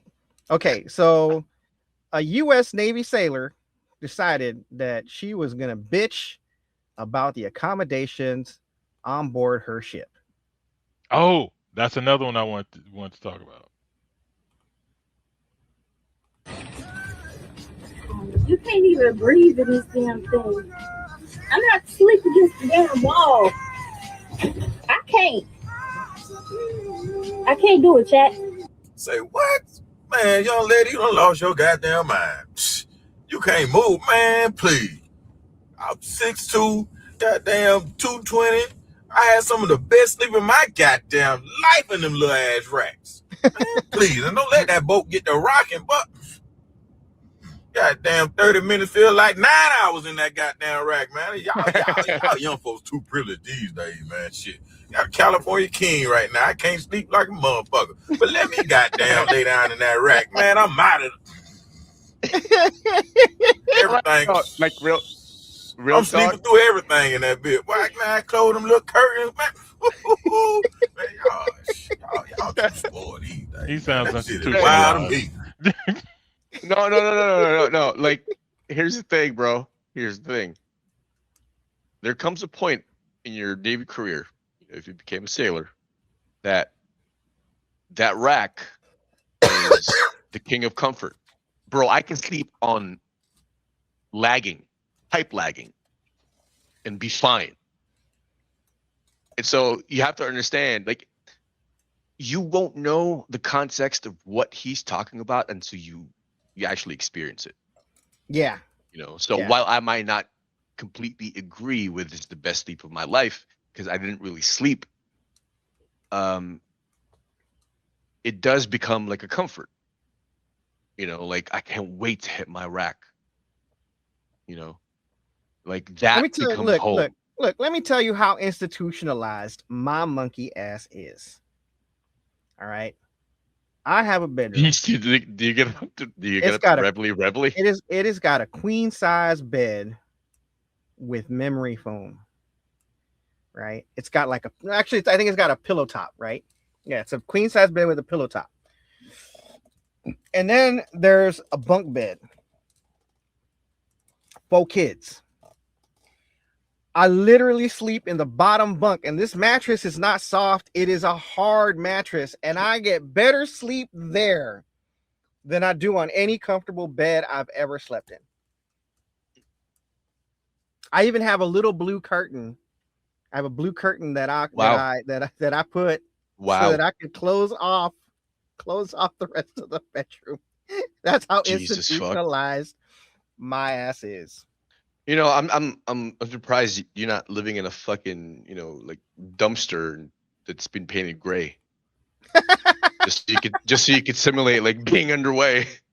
Oh man, don't tempt me. Don't tempt me. I will get a haze gray tent. I will get a haze gray tent, and I will live in the backyard on the concrete just so that it feels like the deck. God damn, son.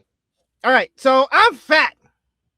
All right. And I've been looking at Instagram for some, because I got a lower backiotomy, right? I got lumbago. Okay. So I can't be doing none of the fucking Rudy Reyes hardcore lifting weights and all this shit. Right. So I've been looking at alternative exercises. And you guys tell me. All right. Tell me if this can work for me. All right. You watching? Okay. Pay attention. All right. Here we have a young lady on a yoga ball, and she has a hip mobility routine. Okay. And you tell me if this would benefit me and my lumbago.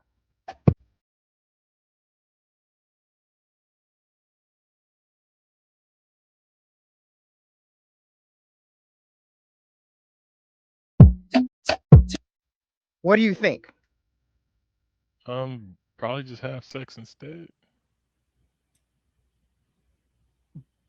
Wait, hold on. Wait. That's a little suspect there, Hey Jones. You mean to tell me you want him to be doing that shit right there? That motion? Like he's right. I'm trying to build up resilience for monkey time.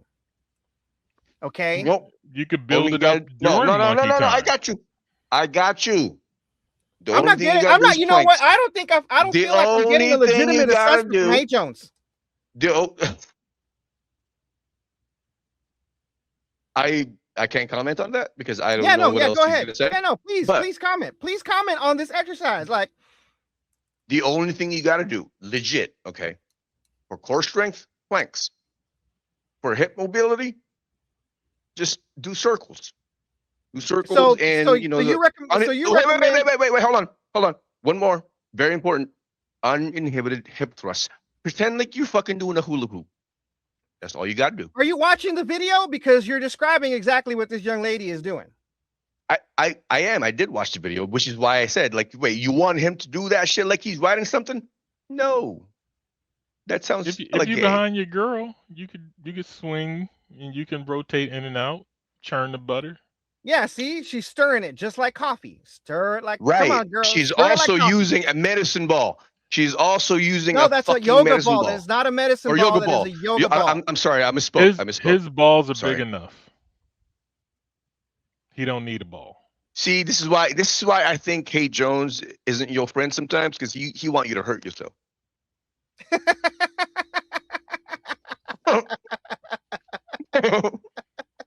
All right.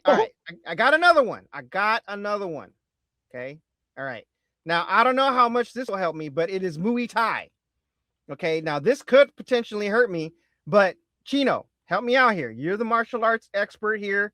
All right. You're our resident nega Joe Rogan. Okay. Okay. Okay, so you help me out here. Is it you think this can benefit, or will it exacerbate my lumbago? Ready? Mm-hmm. Okay.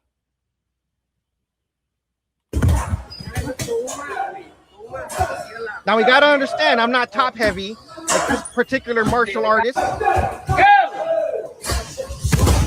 Man, see, this is look. Pause. Okay. I'm gonna let it play if you don't mind. No. You can let it play. Just sound is off. The audio. Sound is off. Yeah. Okay. So all that useful information in that fucking video, and all you saw is titties. What? I can't with you, man. No. I said I'm not as top heavy as this lady. Right. As this martial artist. So I'm not having to deal with that. I'm not having to deal with that handicap for my lumbago. Like I said.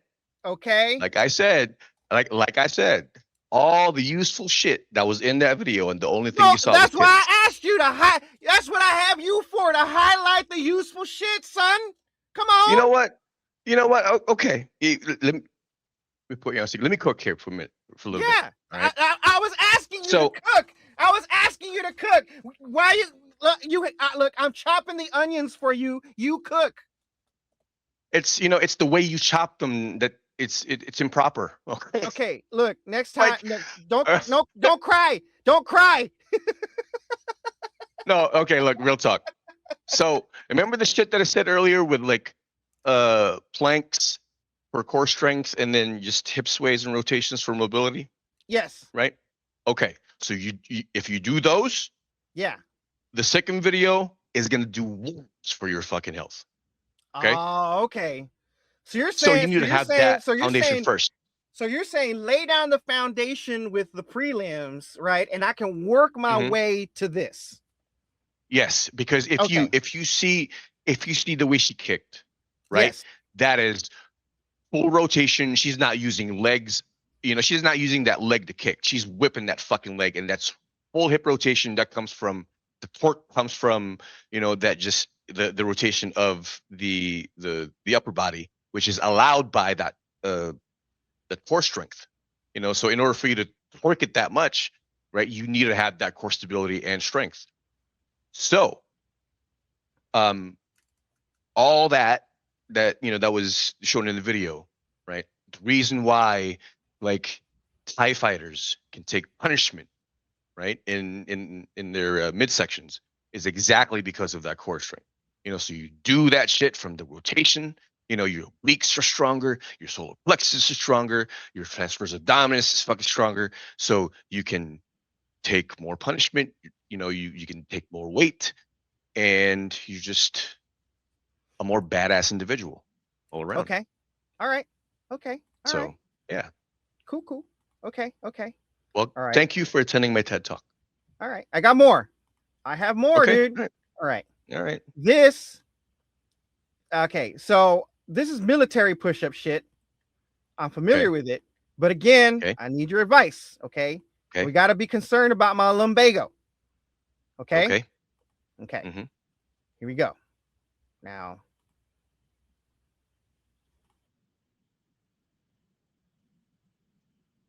if she can do this, I can do this, right? Like, how much force do I need to be able to do this kind of thing? You're not Little Timmy's house. Oh, sorry. There we go. How about this? There we go.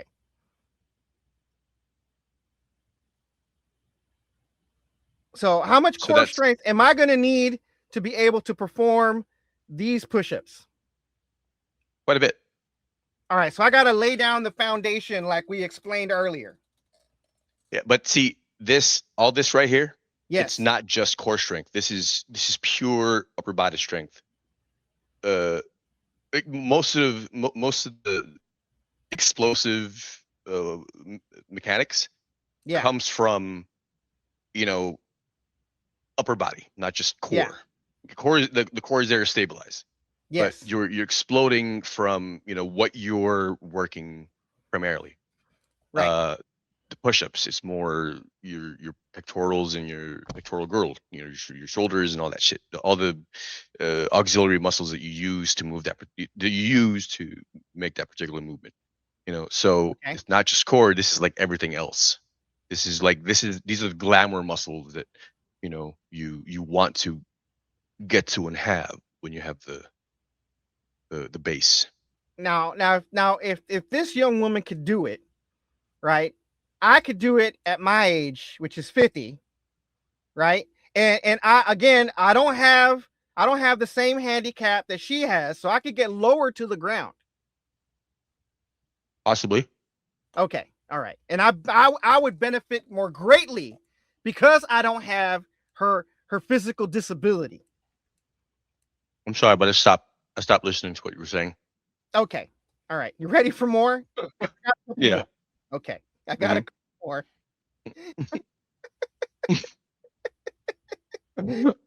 Now that's why I sent my ass outside. Now I'm familiar with these because these are mountain climbers, but these are modified mountain climbers. And I don't know. I don't know. I don't want to hurt myself because I don't want to put myself out physically for a week. You know what I'm saying? Mm-hmm. All right. So here we go. This is wrong one. Let's see. All right. And I'm gonna just turn the volume off because it's got music. We're already gonna get flagged. So, all right. Now, this young woman, also physically disabled. Now she starts off with a one-arm mountain climber on the right. Then she puts it on her head. Then she does it with both hands on the ground. And then she's like lifting and doing like some cross-section shit. Uh-huh. What the hell happened? So I can tell you right now. Yeah. This is all core. Okay. Every single movement that she's done so far is core. Okay. Like you might, you know, you have movement, right? But the main workout that's a core workout right there. It's like a complicated plank. Okay. So this now, how much foundation do I have to lay down before this no longer affects my lumbago? You know what? I don't want to give you I don't want to do you a disservice. So what I'm gonna say is that it really depends on what's causing your lumbago. It's a lower back strain. So it's muscular. Yes. It's not nerve. Okay. So what you want to do is whatever ischemia, whatever soft tissue that you have that's not firing correctly, that is to say, stuck because of whatever reason, whatever injury, it has.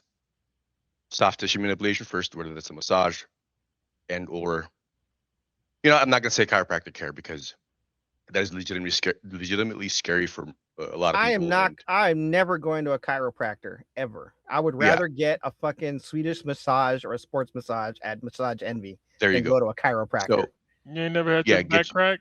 Yes, I did, and I did not like it. You didn't like it? No. Why? What happened? They did too much? What? They did too much? No, those motherfuckers will injure you. They injure you? No, yes, they will fucking injure you. They don't know what the fuck. They don't know what the fuck they're doing. They almost fucking injured me, dude. Well, I asked Dr. Manhattan, is it a solid thing? And he's like, yeah. Okay, so here's my take on chiropractic care.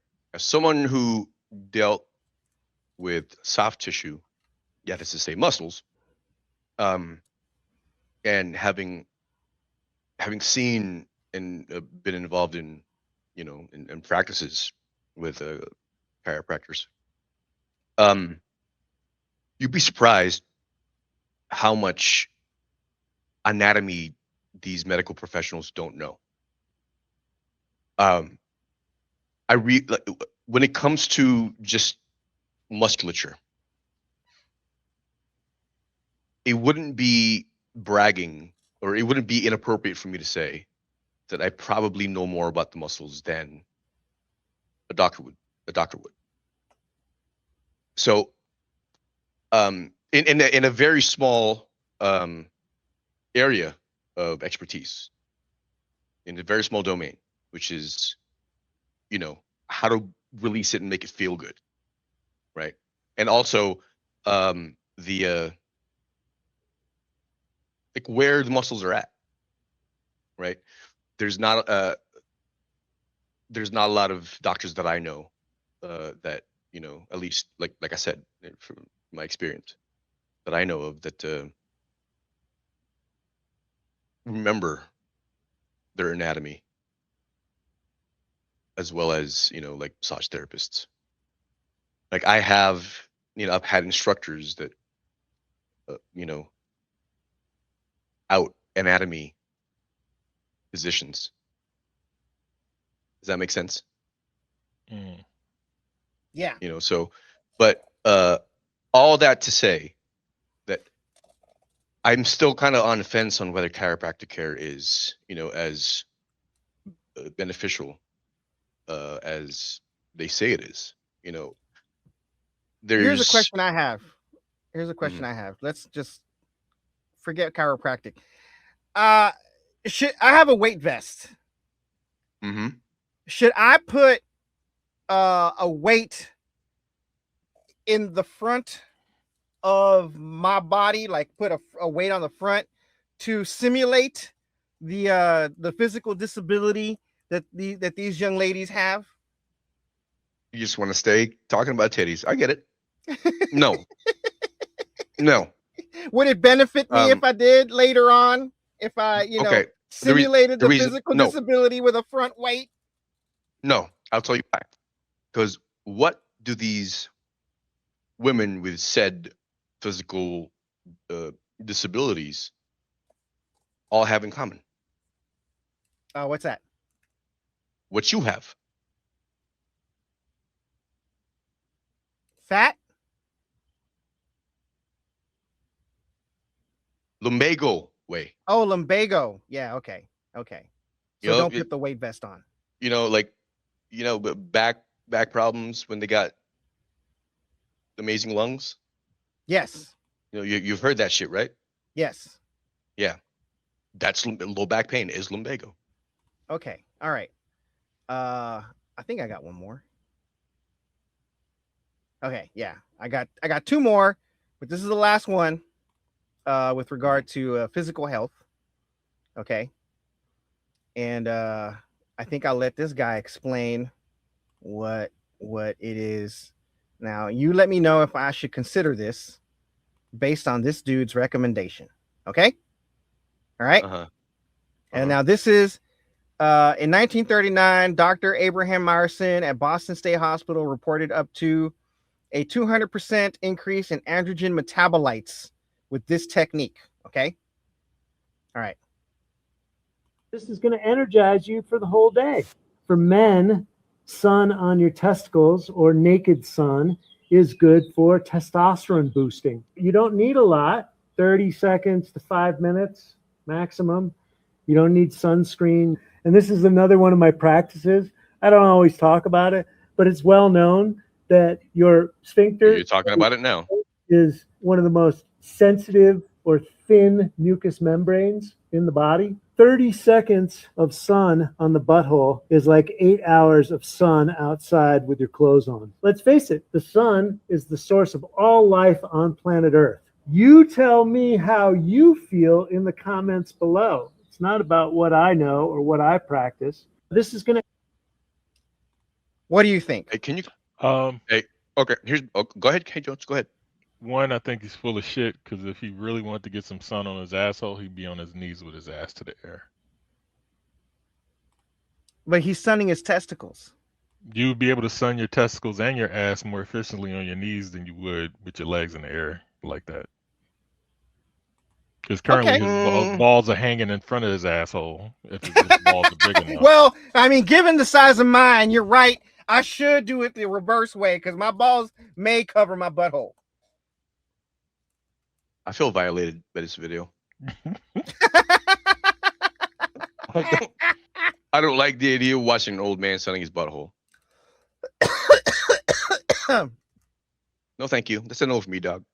Okay. All right. Now one more, and this has to do with sleep. Now we all know sleep is important. And let's see, is it about sleep? Nah, but okay, look. I can't meditate. All right. I can't do it. I can't calm my brain down enough to meditate. Now, yes, you can. Now hold up. Now what I'm saying is I think I need a meditation pillow. All right.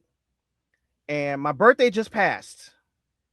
All right. Now the two of you can like collect some money, get together, right? And you can like get me this meditation pillow right here. No, dog. I got you. Don't even need that. It'll do for free. Inventor creates a unique pillow designed to help people feel calm and relaxed. It is a pillow with two round bulges with a gap in the middle.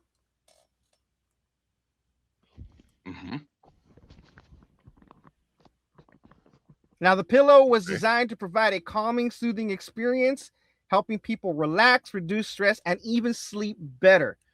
The concept focuses on recreating a sense of comfort and emotional security, something many people struggle to find in today's fast-paced world. Whether it's used for relaxation after a long day or as a sleep aid, products like this show how creativity can be applied to mental well-being in simple but effective ways. While it may look unusual at first, the idea behind it highlights a growing focus on self-care and emotional health. People are constantly searching for new ways to unwind, and innovations like this are pushing the boundaries of comfort and design.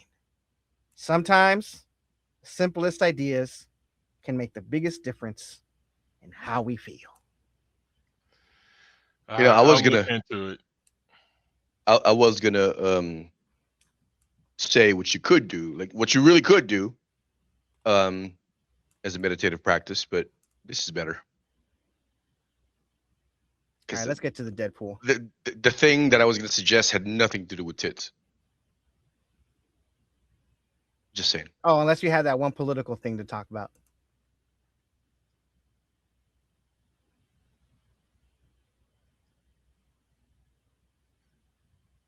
Huh? Is this political or is this the Deadpool? The Deadpool. Okay. All right. Oh, the political thing. Oh, you're talking to me. I thought you were talking to Chino. I wanted to add that the firing of Chrissy Nome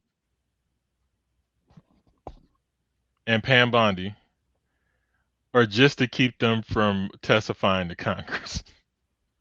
But if they get subpoenaed, they got to do it anyway. They got to do it. There's no NDA.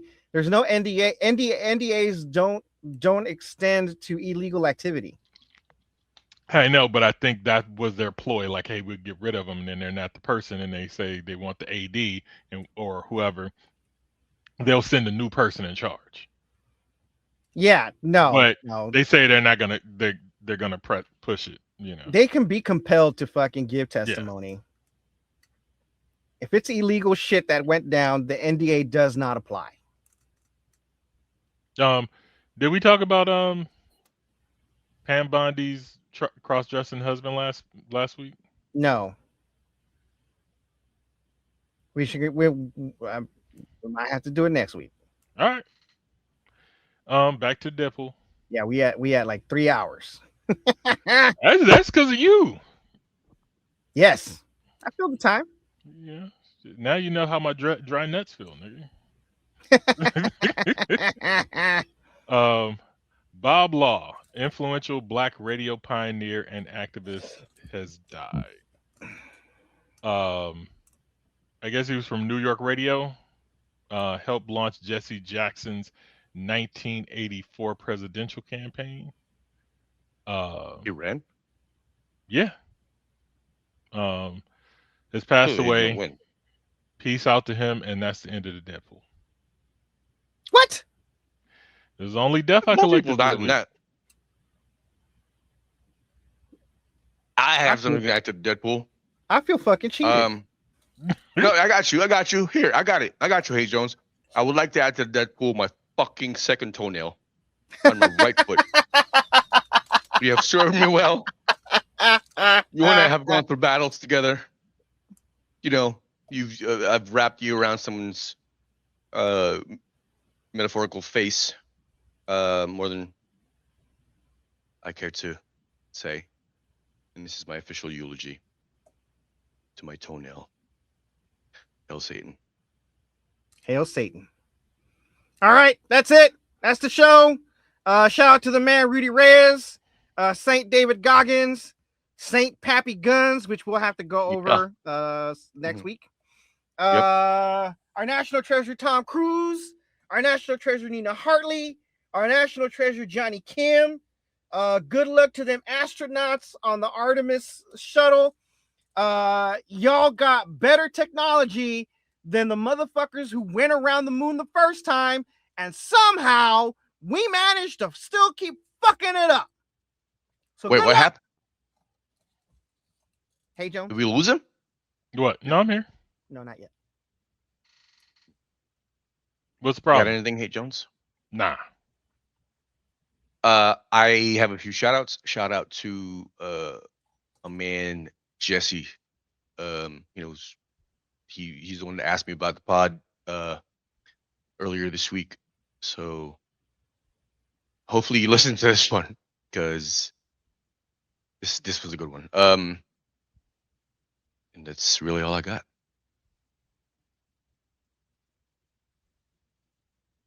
All right. Well, until next time, homies. Peace. Ain't gonna chew a bit. Push that motherfucking button. Hey, fellow pirates, come and listen what I say. The captain is a tyrant and I no longer obey. I'm sick of taking orders from the madman in command. So let's drop him on an island and leave him in the sand. Cause it's a mutiny. It's a mutiny. It's a mutiny. And now we're taking over the ship.